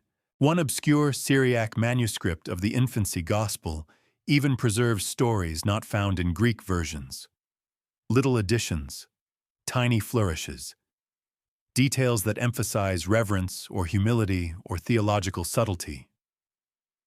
In these versions, Jesus is still powerful, but the sharpest edges are sometimes smoothed. Not erased, but softened like sand-worn stone. This opens up a fascinating possibility that the version of the gospel we've come to know in Greek was only one version among many, and that the Syrian tradition preserved a slightly different Jesus. One still full of authority, yes, but also one more approachable, more woven into the devotional life of believers who didn't need a perfect savior but a living one. There's historical backing for this too. Syrian Christianity maintained a close connection to Jewish Christian communities longer than the Western Church did. Groups like the Nazarenes and Ebionites, who followed Jesus but still observed Jewish law, may have influenced the types of stories that circulated there. These groups often embraced a more human Jesus, not weak, not less divine, but familiar, one of their own. And a child who grows up among them learning wrestling astonishing would feel more like kin than scandal. It's possible, then, that the Infancy Gospel of Thomas in its Syrian forms wasn't seen as heretical, at least not locally. It may have been beloved, even considered a devotional text, read aloud in homes passed to children, not as doctrine but as sacred story. A Jesus who could be stern, yes, but also playful, present, touchable. One surviving Syriac text even appends a blessing to the end of the Gospel, a benediction not for Jesus, but for the reader. As if to say, you have looked upon holy things, now carry them gently. That's not how heresy is usually handled. That's how Scripture is. Of course, not all Syrian Christians agreed. As elsewhere, tensions brewed. The rise of the official canon put pressure on communities to conform. And over time, even in Syria, the Gospel of Thomas fell out of favor. But it never entirely vanished. It hid in codices, slipped into compendiums, whispered its secrets beneath the chants of midnight liturgies. And it left its mark. Some of the imagery in later Syriac Christian art, especially depictions of the boy Jesus, reflects stories not found in the New Testament. A child with a bird in his hand, a beam of light hovering over a workshop, a mother looking on not in control but in awe. These are not canonical scenes. They are memory traces, flickers from a gospel never officially blessed, but never truly forgotten. All of which raises an uncomfortable possibility. What if the Infancy Gospel of Thomas wasn't simply a theological oddity? What if it was a window into a different stream of Christian thought? One that grew alongside orthodoxy, not in rebellion, but in parallel. What if the boy who healed and hurt, who knew all things, and yet still learned how to love gently, wasn't a scandal in Syria, but a savior? And if that's true, then the Church's attempt to silence the gospel didn't bury it. It only ensured that it would bloom in the margins, where believers still listened. There is a curious irony in the name of this gospel. It claims no author, and yet tradition eventually gave it one Thomas. But which Thomas and why him, the text itself never says. It opens mid-action, without introduction, without context, without a signature. Only later, through scribes and scholars trying to organize the chaotic sprawl of early Christian writings, did the label stick, the Infancy Gospel of Thomas. Perhaps to give it authority, perhaps to give it an anchor in the familiar. Or perhaps, just perhaps, because there was something about this Thomas that matched the strange, untamed Jesus in its pages. When most people hear Thomas, they think of doubt. the man who refused to believe in the resurrection until he touched the wounds, the skeptic, the rationalist. But in early Christianity, Thomas was far more than that. In some communities, particularly in the East, he was revered not as the last to believe, but as the first to understand. The one who saw not just the risen Christ, but the secret Christ, the mystic, the twin. That last part is important. In several early texts, Thomas is referred to as Didymus, which means twin. But the identity of his twin is never fully explained. Some suggest it's metaphorical, he's the spiritual twin of Jesus mirroring his faith. Others go further. In Gnostic texts like the Gospel of Thomas and the Book of Thomas the Contender, there's a bold implication that Thomas may be the literal twin of Jesus not in blood, but in spirit. A mirror self. A second voice. And this opens a strange possibility. What if the Infancy Gospel was attributed to Thomas not because he wrote it, but because his name had become a cipher? A signal for alternate visions of Jesus, ones less focused on kingship and sacrifice, and more on hidden knowledge, unmediated power, and divine intimacy. In the Gospel of Thomas, discovered near Nag Hammadi in 1945, Jesus speaks in riddles. He doesn't explain himself. He urges listeners to look within. Split a piece of wood, and I am there, he says. Lift a stone, and you will find me. There are no miracles, no passion narrative, just sayings. It is a Jesus who illuminates, not one who dies. But in the Infancy Gospel of Thomas, we meet a very different Jesus, a storm of miracles, not words. And yet the two are not incompatible. Both portray a Christ who is fundamentally other, a being who cannot be tamed, whose presence disturbs as much as it enlightens. And so the name Thomas becomes more than a placeholder. It becomes a signpost, a reminder that there were once many faces of Christ and many communities claiming to see him clearly. It also recenters the question of authorship in a new light. What if the gospel was never meant to be a linear biography? What if it was a memory vessel, a gathering of stories passed through generations, filtered through the imagination of believers who had no interest in creeds, only an encounter? That model fits with what we know of early Christian storytelling. Before canon, before councils, there were communities, groups that met in homes, not basilicas, who shared stories at tables, not pulpits. For them, Jesus wasn't doctrine. He was an experience lived, mysterious, sometimes terrifying. And what better witness to that experience than Thomas, the one who touched the mystery, the one who demanded to see, the one who, according to legend, went further than any other apostle, preaching not in Rome, but in India. Alone, unknown, forgotten by the Western Church for centuries, but remembered in the East with reverence. Indeed, in the St. Thomas Christian tradition of India dating back at least to the 3rd century, he is the founder of the faith. Not Peter, not Paul, Thomas. And in their texts, Jesus often appears not as a meek lamb, but as a roaring fire. He confounds expectations. He demands interior transformation. He is, as the Infancy Gospel suggests, someone who doesn't grow into his divinity, he radiates it. Could these traditions have preserved not just the memory of Thomas, but his vision of Jesus? A vision that sees childhood not as a time of limitation, but revelation, perhaps. And perhaps the name attached to this gospel was never meant to suggest authorship, but affinity. A signal to readers: the Jesus you meet here is not the one of Rome or Antioch or Alexandria. This is the Jesus who plays with time, who breaks clay and makes it fly, who teaches by unteaching, who knows and dares you to know too. The Church, of course, had little room for this. By the 4th century, the canon was closing. The lines had been drawn. And Thomas, the twin, the questioner, the mystic, became a footnote, a name with a finger in a wound, but not a voice.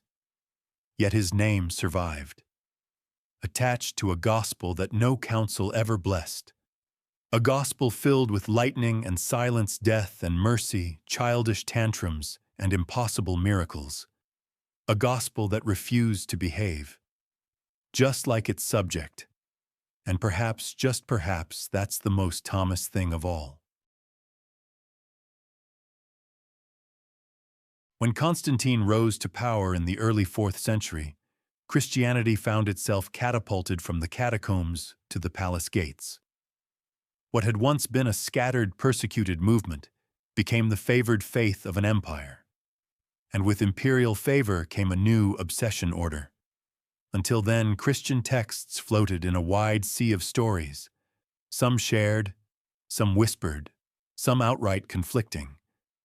Churches in Rome, Antioch, Alexandria, and Edessa each had their preferred gospels, their treasured epistles, their community traditions.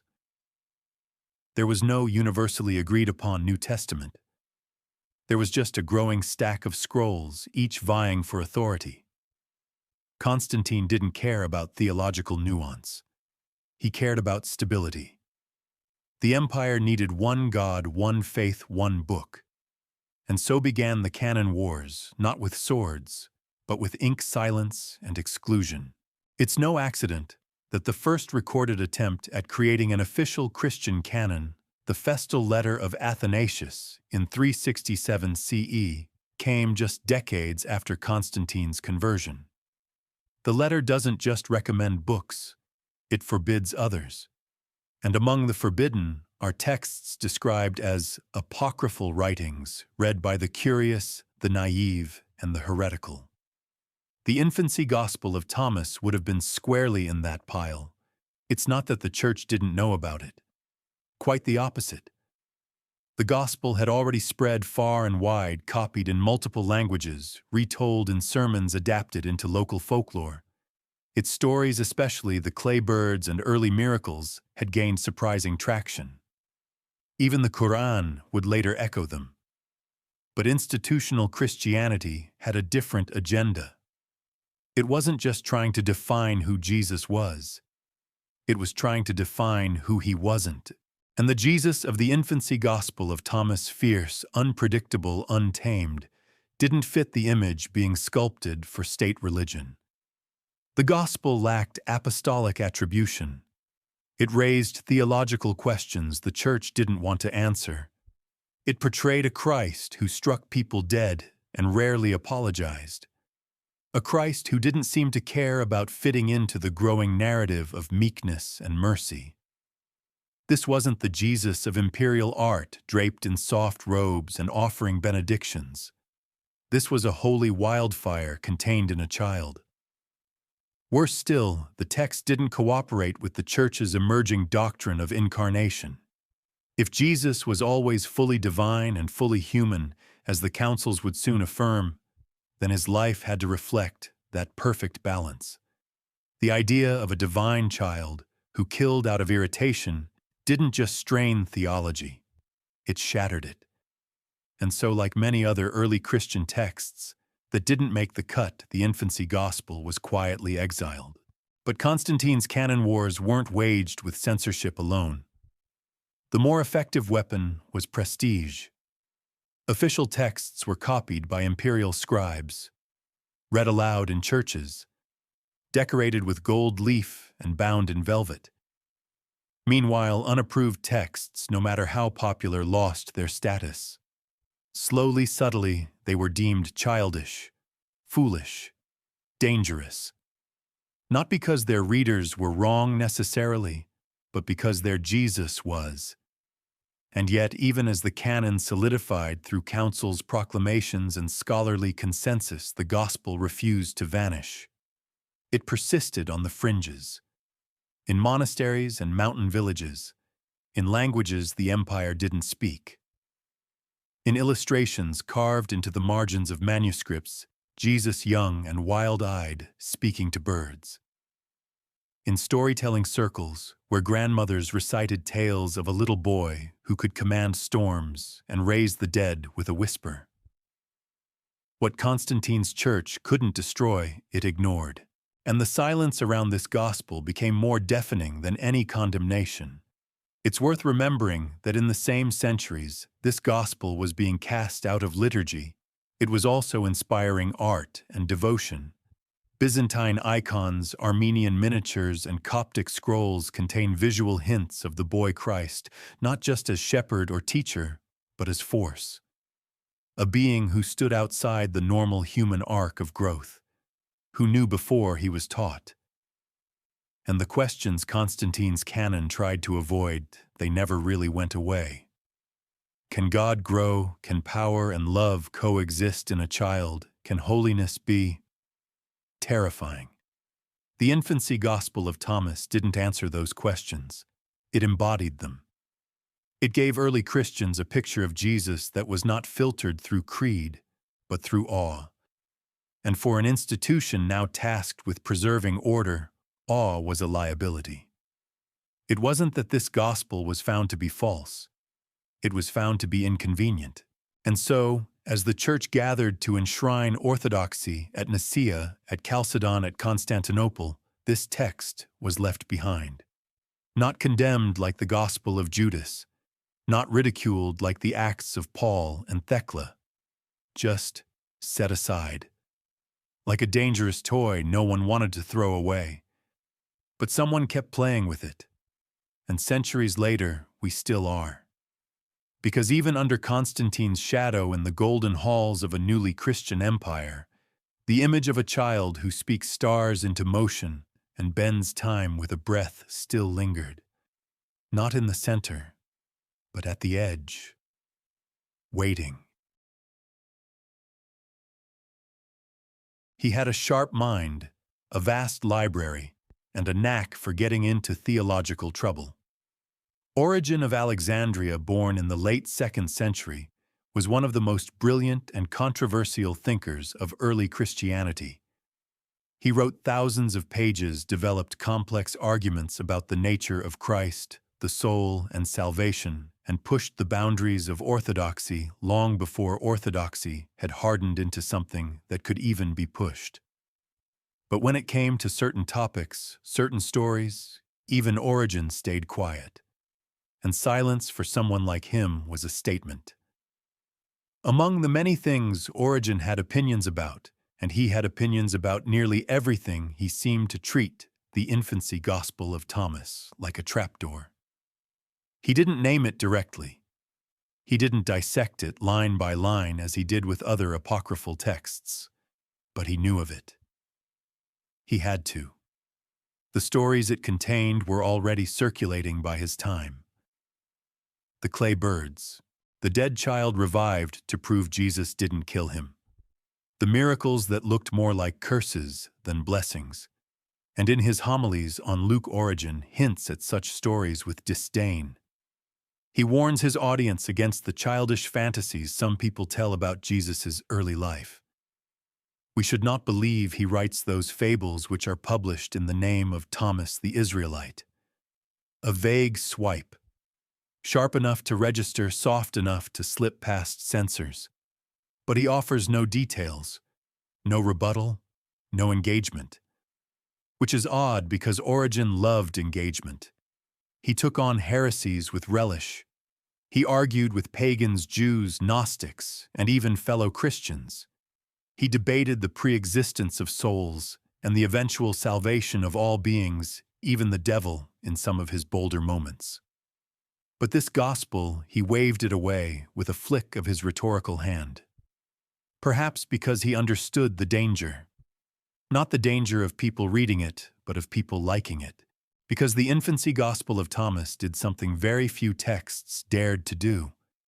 It gave the reader a Jesus who was not just relatable or philosophical or symbolic. It gave them a Jesus who felt real, terrifyingly real. Not because he was like us, but because he wasn't. A child with infinite knowledge and no moral training is not a metaphor. He's a crisis. Origen likely feared what that kind of story could do. He believed in the Logos, the rational Word of God, and spent his life trying to explain Jesus in terms that were philosophically rigorous, spiritually sublime, and intellectually respectable. The Jesus of Thomas was none of those things. He was strange, wild, unapologetic, and perhaps even worse, he wasn't abstract. The stories in the Infancy Gospel aren't theological essays. They're scenes, vivid, concrete, emotional. A boy on a rooftop, a bird made of clay, a teacher begging for mercy. These are images that stick not because they are orthodox, but because they are unforgettable. Origen, in his careful brilliance, may have realized something profound, that arguments can be refuted, but stories linger. Which might explain his silence. He didn't want to amplify the gospel's reach. He didn't want to dignify it with a full rebuttal. He chose instead to dismiss it with a sneer and hope that would be enough. It wasn't. Other church fathers followed his lead. Some named the gospel, most didn't. But all seemed to agree that it was best left out of sermons, out of libraries, out of memory. It didn't help that the gospel didn't come with an author they could discredit. No heretic to put on trial. No movement to denounce. Just a story. A child. A string of miracles that didn't ask for belief, only attention. And the church, still building its walls, had no room for such distractions. Origen's refusal to engage with the gospel openly may also reflect a deeper anxiety. One he shared with many early theologians, the problem of divine development. If Jesus was fully God and fully man, when did he know he was God? Did he always know? Did he learn gradually? Was his humanity ever in conflict with his divinity? The canonical Gospels sidestep this. Luke gives us one moment, Jesus, age 12, debating scholars in the temple. "Did you not know I must be in my Father's house," he says, and then vanishes for nearly 2 decades. But the Infancy Gospel of Thomas tries to answer what Luke avoids. It fills in the silence, and it fills it loudly. In doing so, it cracks open a theological hornet's nest. Because if Jesus knew he was God as a toddler, then every act becomes not innocent play, but divine assertion. And if he didn't know, then his miracles are instinctual, a kind of spiritual reflex without moral intention. Either way, it's dangerous ground. Origen, a man who built entire cosmologies out of fine distinctions, probably saw that. And rather than wade into a swamp of impossible questions, he stepped around it. The problem is, the questions didn't go away. They still don't. How much did Jesus know at age 5? Could he make mistakes? Could he change? Could he feel curiosity, frustration, loneliness? The Infancy Gospel doesn't answer these questions, but it dares to ask them out loud and to imagine answers in the form of unsettling tales. Tales Origen, for all his brilliance, refused to speak. And that perhaps is the clearest sign of their power.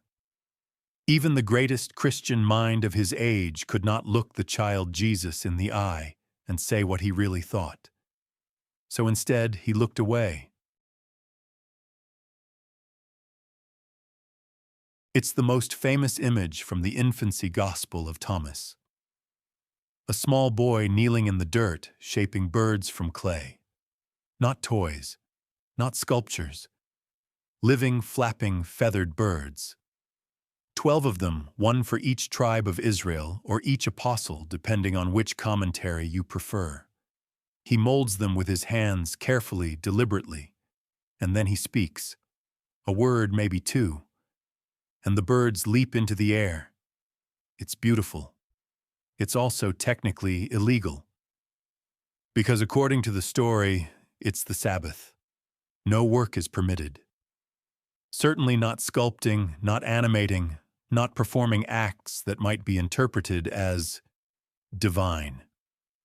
A neighborhood boy sees what Jesus is doing and reports him to Joseph or directly to a nearby elder, depending on the version. There is a confrontation, a complaint. And then, in some tellings, Jesus claps his hands, speaks again, and the birds fly away, chirping and circling into the sunlight. Problem solved.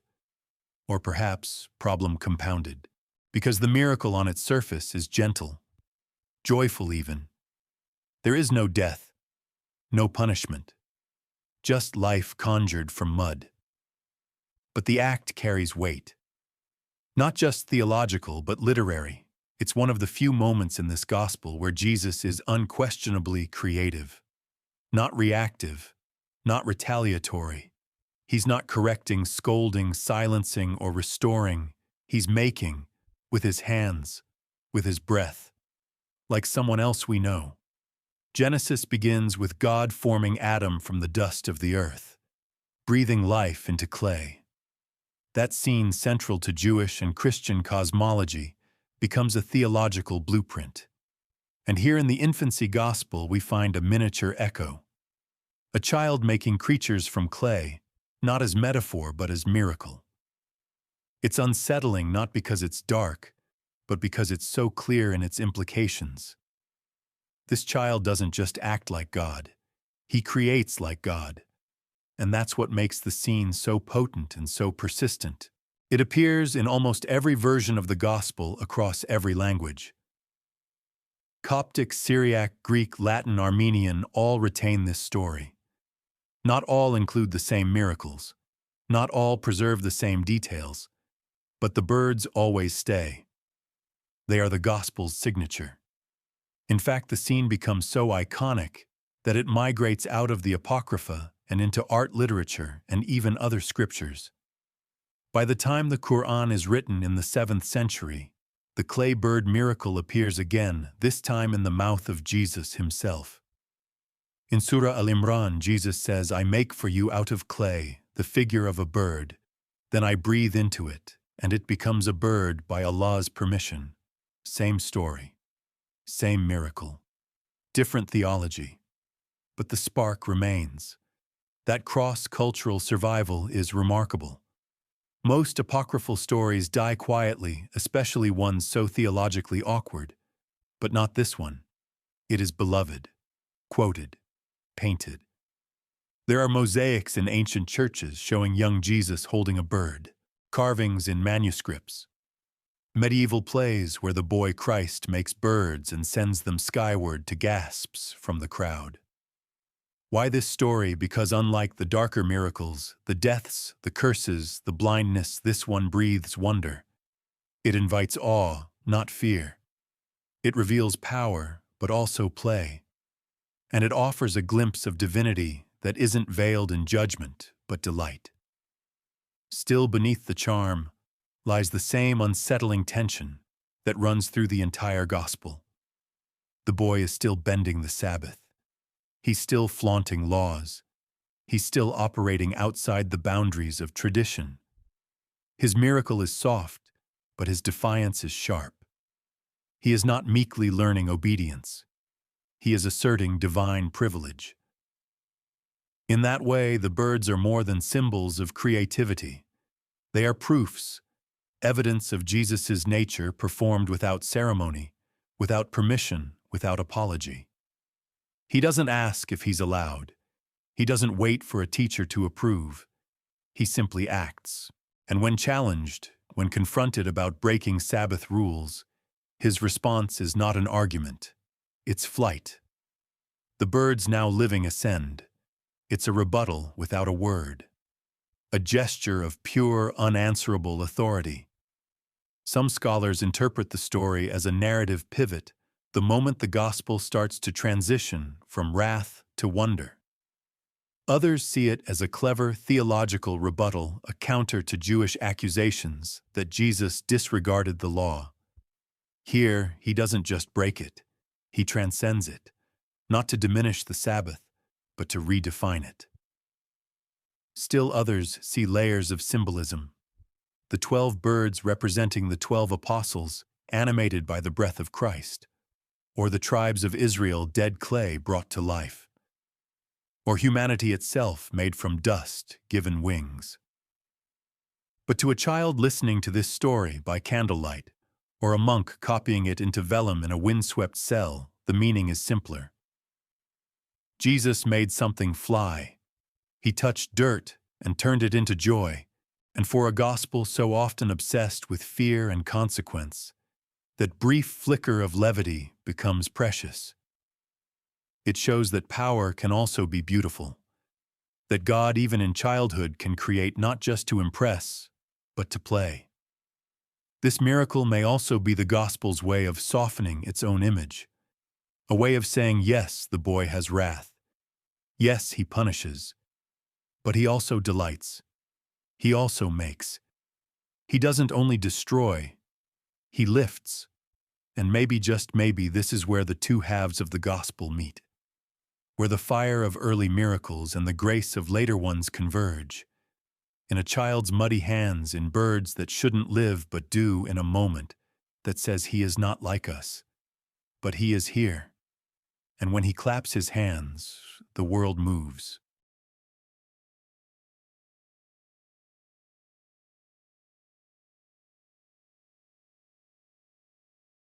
In the grand narrative of church history, the West tends to dominate the spotlight: Rome, the popes, the Latin fathers, the endless councils. But while that version of the story marched forward in gilded vestments and imperial alliances, another tradition bloomed quietly in the East. Far from the Latin-speaking halls of power, Eastern Christianity preserved a different rhythm, a different memory. And among those memories, tucked between saints' tales and apocryphal wonders, the Infancy Gospel of Thomas never quite disappeared. It wasn't canon, it wasn't official, but in many corners of Eastern Christendom it wasn't forbidden either. It simply lived. In the Byzantine world, copies of the Gospel were found bundled with collections of pious legends, saintly miracles, and folk retellings.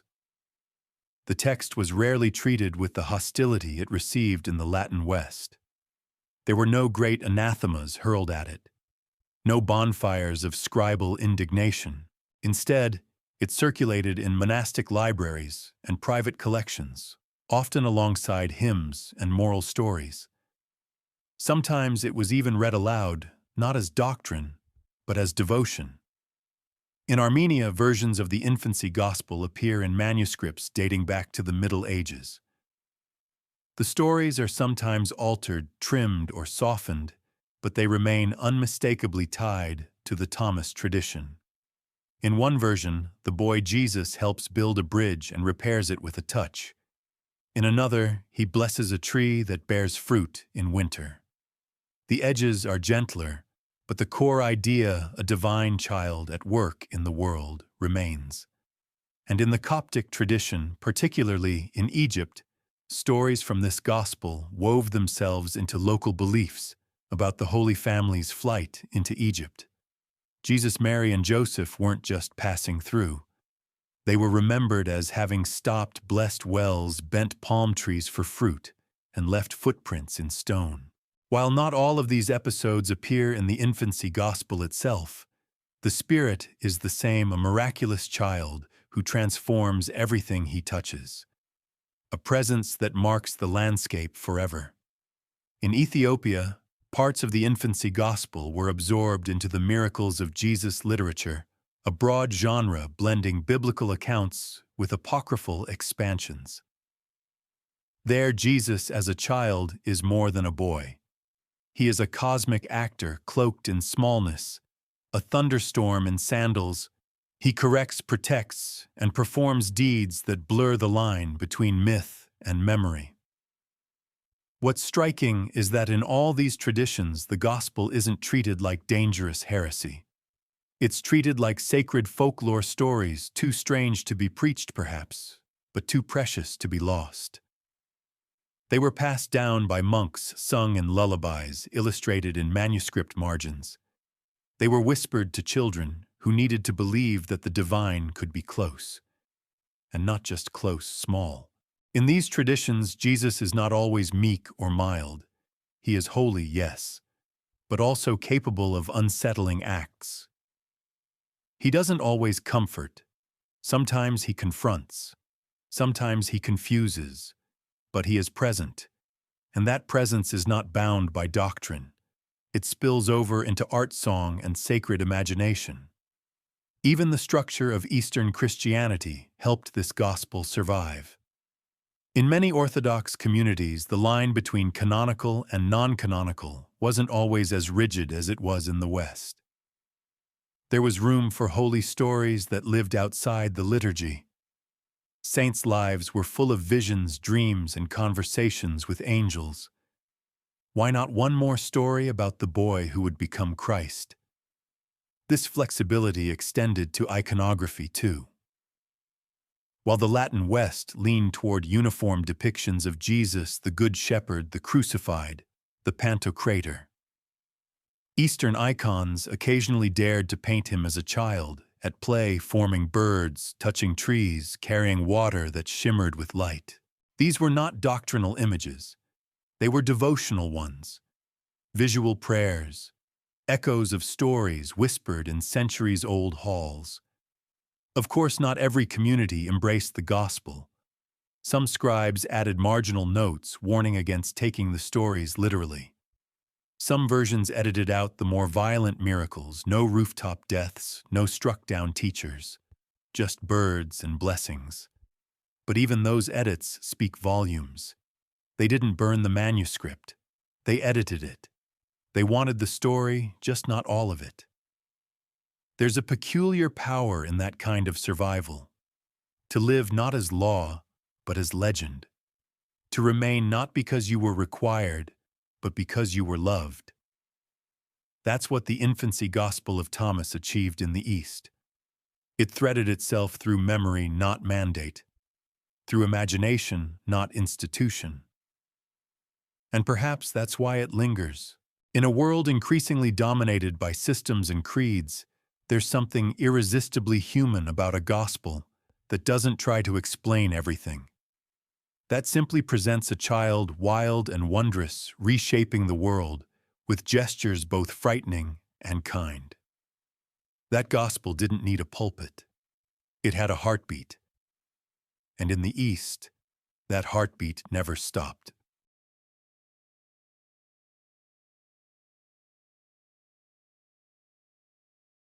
They are the most familiar figures in the story of Jesus. Mary serene and chosen. Joseph quiet and faithful. Together they hold the responsibility of raising the child who will change the world. In the canonical Gospels, they appear as strong, compassionate guides. Mary treasures all things in her heart. Joseph dreams of angels and obeys them. They are the guardians of the divine entrusted with something vast, holy, and good. But in the Infancy Gospel of Thomas, that portrait fractures. Here Mary and Joseph are not confident protectors. They are overwhelmed parents, not by the pressures of poverty or the cruelty of empire, but by their own child. A child who doesn't listen. A child who kills with a word. A child they love deeply but barely understand. And that reversal is startling. Instead of guiding Jesus, they follow him nervously, helplessly. Instead of teaching him, they plead with him to stop. Again and again, Joseph is shown caught between frightened villagers and an unpredictable son. He apologizes on Jesus' behalf. He tries to intervene when Jesus is accused of breaking Sabbath laws or harming other children. But his authority dissolves. Jesus responds not with respect, but with cosmic certainty, I am from above. A 5-year-old speaking as if the stars owe him allegiance. Mary, too, is stripped of the serene composure we've come to expect. In this gospel, she watches as her child stuns the village into silence. She witnesses him destroy, resurrect, correct, and command. And there are no Magnificat songs here, no joyful proclamations, only worry, quiet maternal dread. The psychological weight is heavy, because these two, Mary and Joseph, are meant to be our anchors in the story. They are the ones who ground the divine in human experience. But here they are adrift. They love him, yes, but they fear him too. And that fear is never quite spoken aloud. It hangs in the background, like incense that never clears. One of the most telling moments comes when Joseph tries to bring Jesus to a new teacher, hoping perhaps naively that education might tame him. The teacher ends up struck down, and Joseph's response is not outrage, but weariness. A man trying to do the right thing and failing again and again. He is not the strong, silent carpenter of later tradition. He is a parent walking a tightrope, caught between love and responsibility, between reverence and fear. And Mary, she barely speaks at all. Her silence becomes its own form of grief. In canonical texts, her words are few but potent. Here she is mostly an observer. Her presence is constant, but her control is non-existent. The child she bore does not look to her for approval. He looks through her, past her, as if he remembers something she does not. The gospel never makes them out to be bad parents. Far from it. Their love is implicit in their constant presence. They don't abandon Jesus even when he scares them. They don't turn from him even when the village whispers. But they are clearly and repeatedly outmatched. They are not raising a boy. They are surviving one. And that helplessness reframes the entire concept of divine parenthood. In most Christian traditions, the idea of raising Jesus is a sacred trust, a holy privilege. But here it feels like a burden, a beautiful, terrifying burden, the burden of holding fire in your hands and trying not to be burned. This portrayal also complicates the traditional understanding of the Holy Family. Instead of the ideal domestic unit, we get something more raw, more honest. A portrait of two people doing their best and failing, not because they're inadequate, but because their child is too much.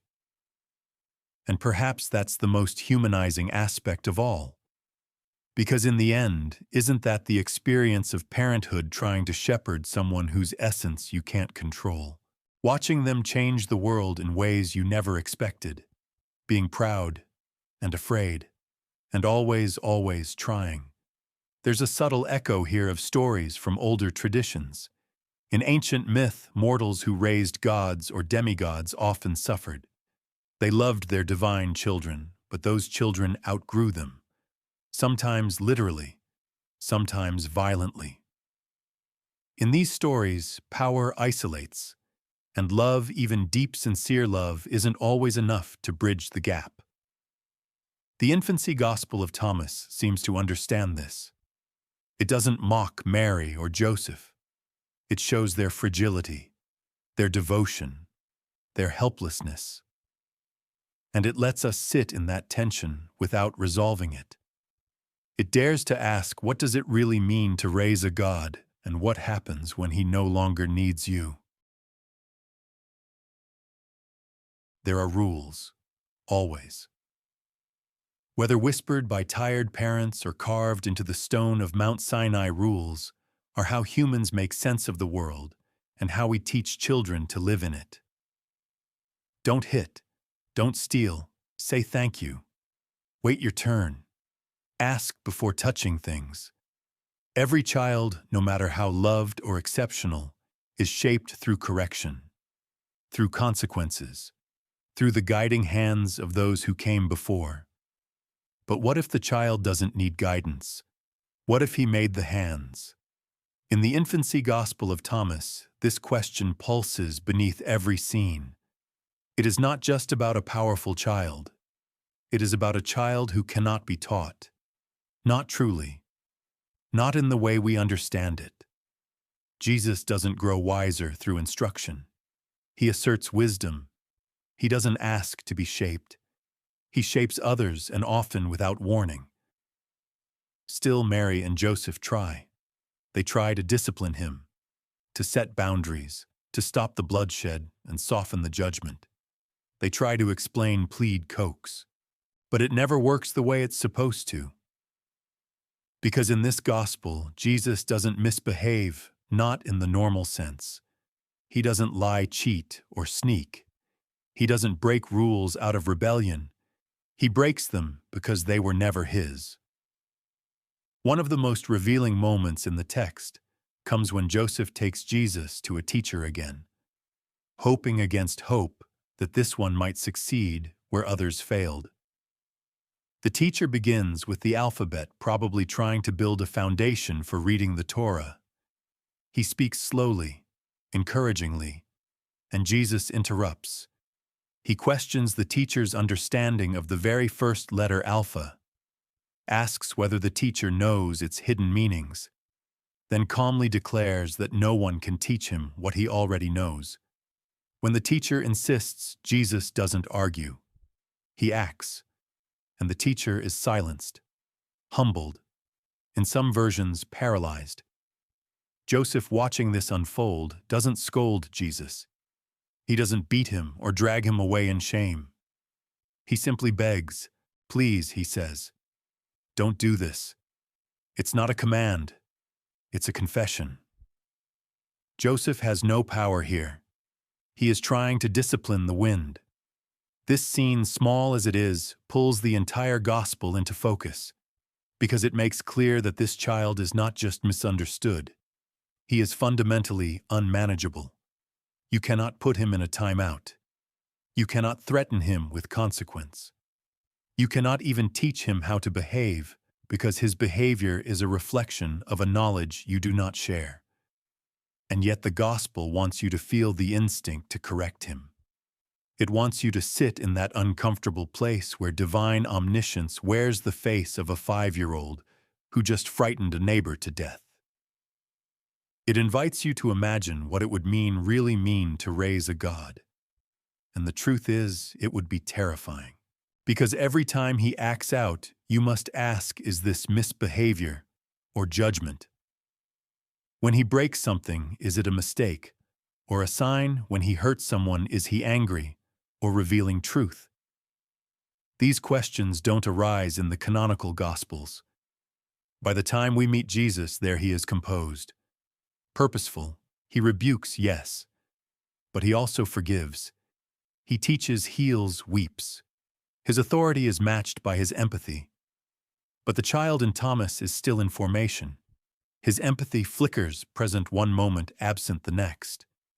He feels deeply, but doesn't always act kindly. And when he does show gentleness, it lands like a miracle all its own. Still, the adults try to shape him. Mary soothes, Joseph mediates, teachers instruct. But the gospel shows us again and again that these efforts fail. Not because the child is stubborn, but because he is sovereign. His morality does not emerge from experience. It radiates from identity. So what does it mean to discipline that? Can God be taught to say sorry? Can power be tempered by patience if that power precedes time itself? In many ancient traditions, gods were not bound by moral instruction. They were above it. Zeus cheats and thunders. Shiva destroys and creates. The divine did not require guidance, but Christianity, especially the version shaped by councils and catechisms, tried to paint a different picture, a God who is also a son, who learns obedience, who humbles himself, who suffers. That Jesus, the one who chooses the cross, is infinitely compelling. But the Jesus of Thomas raises a darker, earlier possibility that before he learned obedience, he had to learn restraint, and no one could teach it to him. Not Mary, not Joseph, not the trembling teachers or frightened townsfolk. They could only plead, hope, wait. That helplessness reshapes our understanding of discipline. It becomes not a tool, but a mirror. An act not of control, but of endurance. They don't guide Jesus. They survive him. And perhaps that is the only form of parenting the gospel can offer. Because if this child is God, then the act of trying to shape him becomes an act of radical vulnerability. You do it knowing you might fail. You do it knowing that he already knows how the story ends. You do it anyway, because he is yours, and you are his. And somewhere in that fragile space between fear and love, discipline becomes devotion. It was never meant for you to read. Not really. Not after the councils, the condemnations, the careful pruning of the canon. The Infancy Gospel of Thomas had been shamed, blacklisted, labeled as dangerous nonsense by the guardians of orthodoxy. And yet, like ivy in the cracks of a ruined wall, it grew. Quietly, persistently. Copy by copy, margin by margin, whisper by whisper, the church said no. The people said, maybe. For centuries, this text survived in the margins of Christendom not because it was endorsed, but because it was remembered. There are manuscripts in Latin, Syriac, Ethiopic, Georgian, even Slavonic. They didn't appear in illuminated gospel books alongside Matthew, Mark, Luke, and John, but they were tucked into apocryphal compilations, added to local readings, written down in monasteries that surely knew better. And they were read, not just by scholars, not just by monks looking for heresies to burn, but by common Christians, mothers, travelers, the curious, the devout, people who didn't see danger in imagining what the boy Jesus might have been like. People who found comfort in the idea that divinity had once thrown a tantrum, slammed a door, molded birds from mud. By the Middle Ages, the Church's ban hadn't killed the text, it had made it folklore.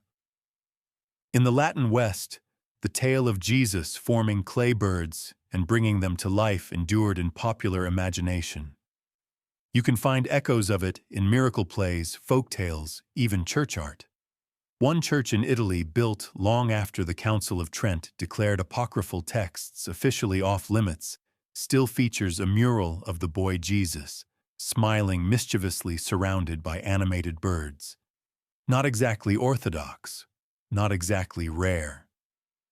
Part of what made this gospel persist wasn't just curiosity, it was relatability. The people who copied it, read it, or heard it didn't always care whether it was heretical. They cared that it made Jesus feel close, not abstract, not hovering on a golden cloud, but real, messy, wild, human. And maybe that's what the hierarchy feared most. The official gospel narrative, polished and precise, doesn't leave much room for unpredictability. Jesus is born. He's visited by shepherds and kings. Then blink, and suddenly he's 30, baptized and booming sermons from hillsides. The church filled in those gaps with doctrine, not stories. But people love stories, so they made room. Around the fire, in the margins of family Bibles, in their imaginations. The very strangeness of the Infancy Gospel of Thomas, its rawness, its unfiltered portrayal of power, made it a magnet for the spiritual imagination of ordinary believers. In an age where illiteracy was common and theology was doled out through images, gestures, and oral recitation, stories mattered more than systems. And this story, bizarre as it was, refused to be forgotten. One might wonder how the text persisted through times when possession of forbidden writings could mean excommunication or worse. But it helps to remember that in most of Europe, the Church's reach was not total. It was powerful, yes, but porous. Especially in rural regions or in the eastern peripheries, where the line between sanctioned scripture and storied tradition was blurry. Even more curious is the way church authorities occasionally used the story selectively. They might condemn the gospel in one breath and retell the clay bird's miracle in the next, reframed as harmless legend. Like a parent telling a fairy tale and then reminding the child, but of course that's not how it really happened. The story was too sticky to be scrubbed clean, so it was repackaged, tamed. But it still bore the fingerprints of the original. Of course, the medieval church was no stranger to contradiction. This was an age when relics multiplied mysteriously, when saints performed miracles centuries after death, and when blood wept from statues. The people lived in a world thick with the supernatural. Why wouldn't they believe that a divine child once made birds from dust? Even today, the survival of this gospel speaks less to rebellion than to hunger. A hunger to know, to imagine, to hold even briefly a fuller picture of the one who changed the world. It's easy to forget in the age of digital search and doctrinal gatekeeping that spiritual curiosity doesn't die when you tell it no. It just finds new ways to bloom. Which brings us back to the heart of the mystery. Why did this story stay? Why did it persist, not just in libraries, but in hearts? It wasn't because it was perfect theology. It wasn't because it answered all the questions. It was because it asked the right ones. What would it mean for God to be a child? To laugh, to wound, to surprise, to grow? What would it mean to love that child even when he frightened you? What would it mean to believe that holiness could be noisy?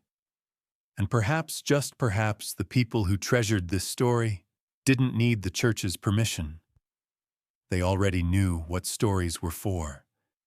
Not to be dissected, but to be passed on. Like a whispered secret. Like a lullaby. Like a gospel for the masses.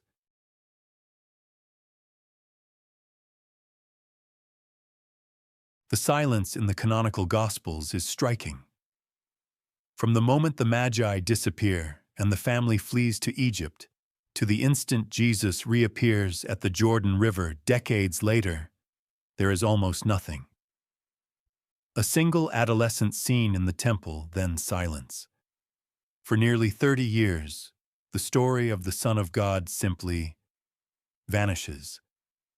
But if Scripture is sacred, why the blackout? Why would the most formative years of Jesus' life be left undocumented, unexplored, unspoken? The Infancy Gospel of Thomas dares to answer, or at least to imagine what that long hush might have concealed. This text doesn't fill the entire gap. It offers only glimpses between ages 5 and 12, but in doing so it cracks open a door. It suggests that Jesus' childhood wasn't forgotten. It was edited out. Not because nothing happened, but because what happened was too strange, too unmanageable, too divine for easy orthodoxy. Before the age of reason, before doctrine became systemized and literalism sharpened into a sword, the Christian imagination was far more fluid. The lost years of Jesus were never truly lost to the early faithful. They were whispered about, embroidered into tradition, stretched across plays, stories, songs. And the Infancy Gospel of Thomas was often their blueprint. It was here that they found a Jesus who didn't merely wait in the carpenter's shop, but wandered, watched, and wielded power, sometimes beautifully, sometimes chillingly. These were not the sweet, sanitized episodes later generations would craft. They were raw, vivid, and strange, just like life. One wonders if this gospel began not as heresy, but as folklore, perhaps passed between families in the market square. Did you hear what the boy Jesus once did? Not blasphemy, just wonder. A child killing and reviving another over a spilled pool. A teacher struck down for presuming too much. Birds formed from clay and made to fly. These weren't just miracles. They were glimpses of power untamed by age or instruction, and they haunted the space that canonical silence left behind. It's worth remembering how unusual that silence is. Ancient biographies, even hagiographies, typically begin with omens at birth, early signs of destiny, the forging of character in youth.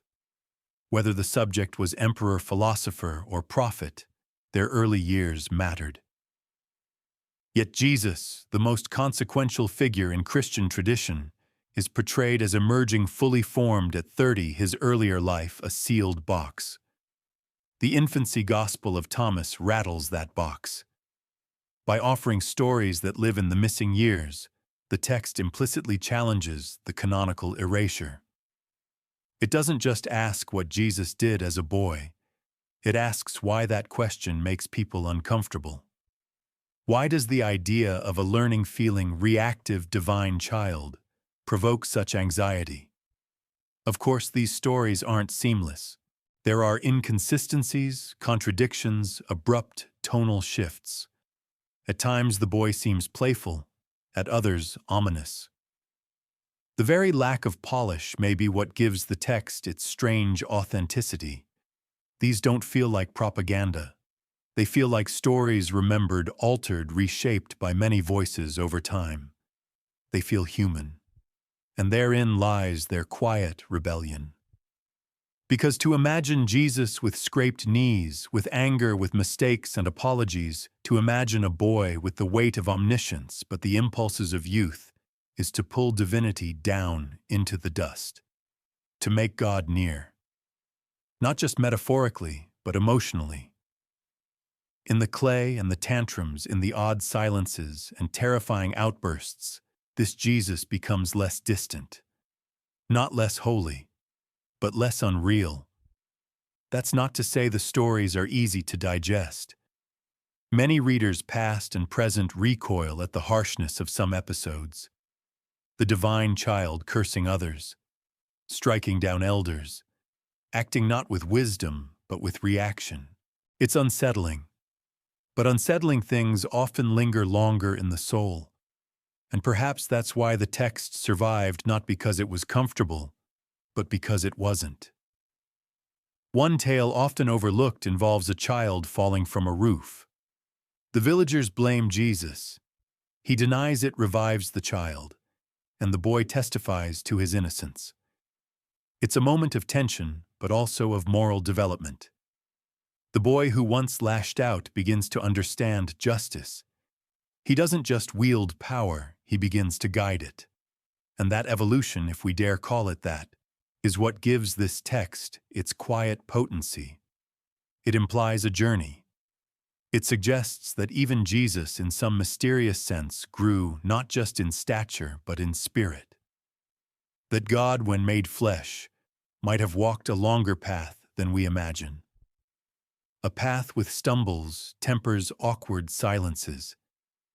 A path that leads not only to Golgotha, but to boyhood alleys, schoolyard tensions, and weary parents who couldn't quite explain their son to themselves. In this way, the Infancy Gospel of Thomas doesn't just fill a gap in the timeline. It reintroduces mystery. It refuses to let the years be blank. And it reminds us that the most sacred stories are rarely the smoothest. And maybe the real question is not why these years were lost, but who had something to gain from their disappearance. Was it fear, doctrine, the convenience of a more palatable Savior? Or was it simply that these stories left too many questions dangling in the incense-laced air? Either way, one thing becomes clear. The lost years did not begin at age 30. They began here, in this gospel, in the strangeness, in the silence, and in the stories that slipped through the cracks. Stories that once told are very hard to forget.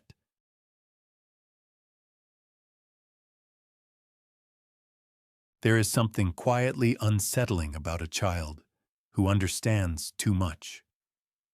Not precociousness or genius, those can be explained, domesticated, even admired, but true knowing. The kind that looks through people instead of at them. The kind that doesn't ask questions because it already sees the answers and silently judges them. That kind of child unnerves the adult world. And when that child also happens to be divine, the tension becomes unbearable. In the Infancy Gospel of Thomas, the young Jesus doesn't just perform miracles. He perceives motives. He speaks with perfect confidence. He answers questions no one has asked aloud. And more than once he appears to read the thoughts of those around him, not to comfort them, but to rebuke them. This is not the soft glow of the Nativity. This is something far more difficult, a child so infused with sacred insight that he becomes a mirror reflecting not only who you are, but why you're afraid of him. What may have alarmed early believers wasn't only what this Jesus did, but what he knew. Knowledge in the ancient world wasn't morally neutral. To know too much was dangerous. It meant you had crossed into divine territory. It meant you could no longer be fully trusted. Here Jesus doesn't ask questions like a normal boy. He lectures, he teaches, he warns, he speaks in absolutes. He delivers judgment from the mouth of a child. One moment he seems petulant, the next impossibly ancient. The strangeness of that voice, young and eternal, may be the most jarring part of the entire text. And still it echoes. Some early theologians couldn't ignore that. They didn't only reject the Infancy Gospel of Thomas, they seemed to resent it. The discomfort wasn't with its miracles. Other Gospels had miracles. It was with the tone, the cold stare of a child who has seen too much of heaven and not enough of earth. By the time the Gospel was circulating in the 2nd century, a clearer portrait of Jesus had begun to crystallize. Gentle shepherd, suffering servant, compassionate redeemer, a savior who heals, forgives, and invites.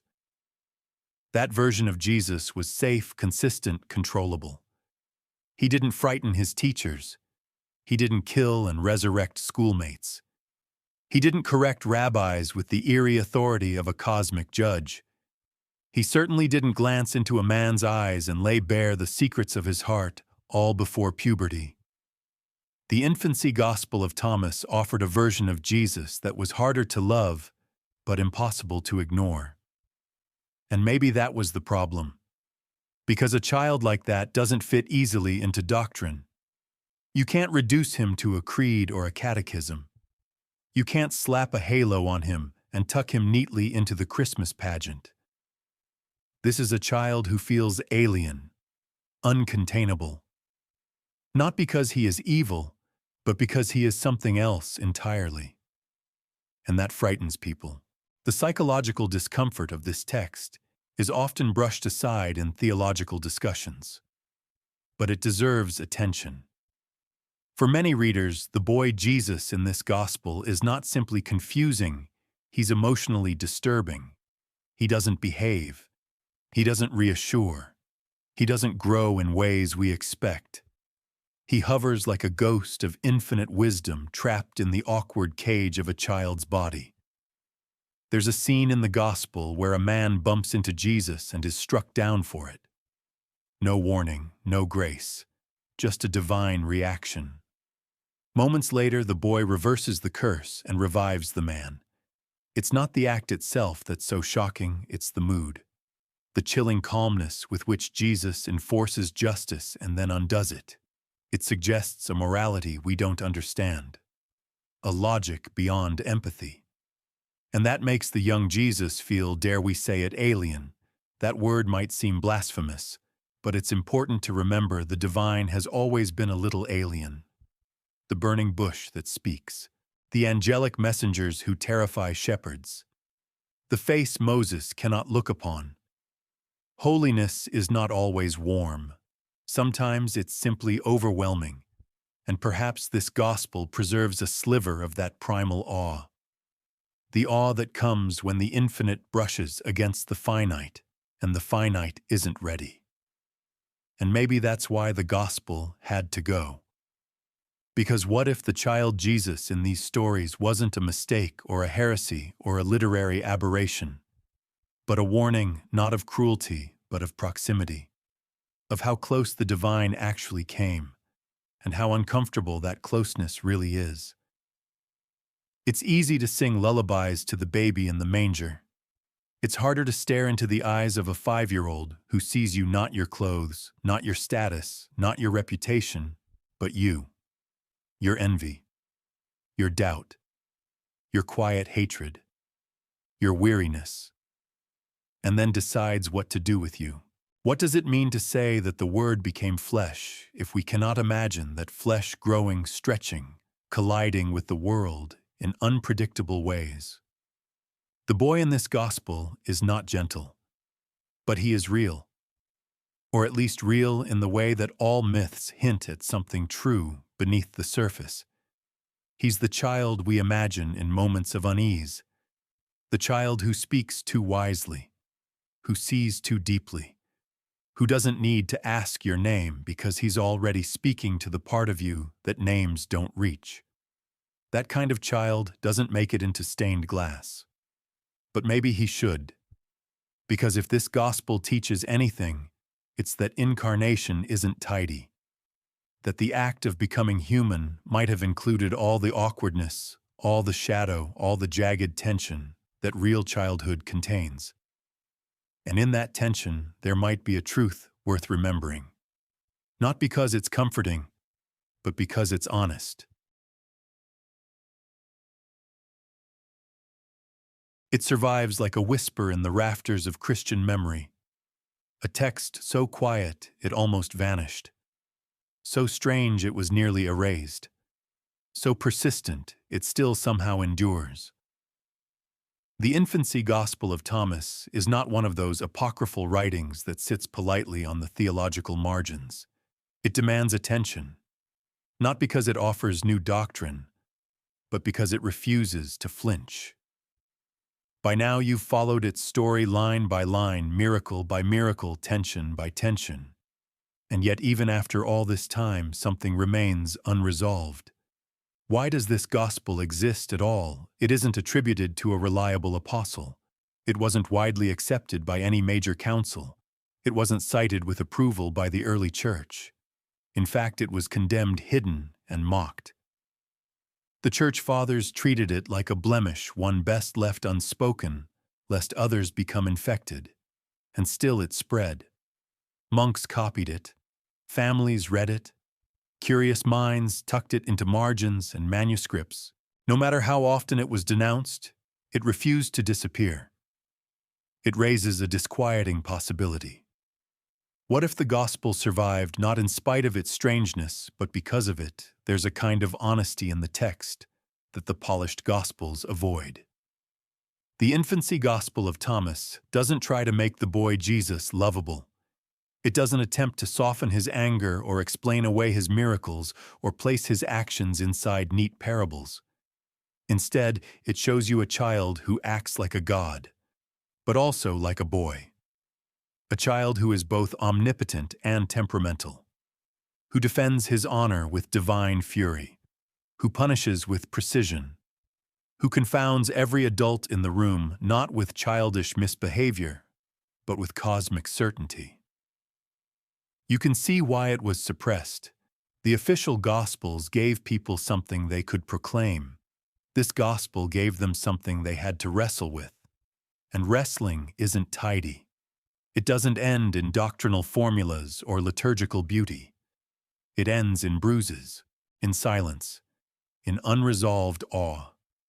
That awe, that haunting, unfinished feeling, is perhaps the Infancy Gospel's most dangerous trait. Because awe can't be controlled. It doesn't lead to theological consensus. It leads to questions, real questions, about what it means to be human, about what it means to be divine, about whether the line between the two is thinner than we'd like to admit.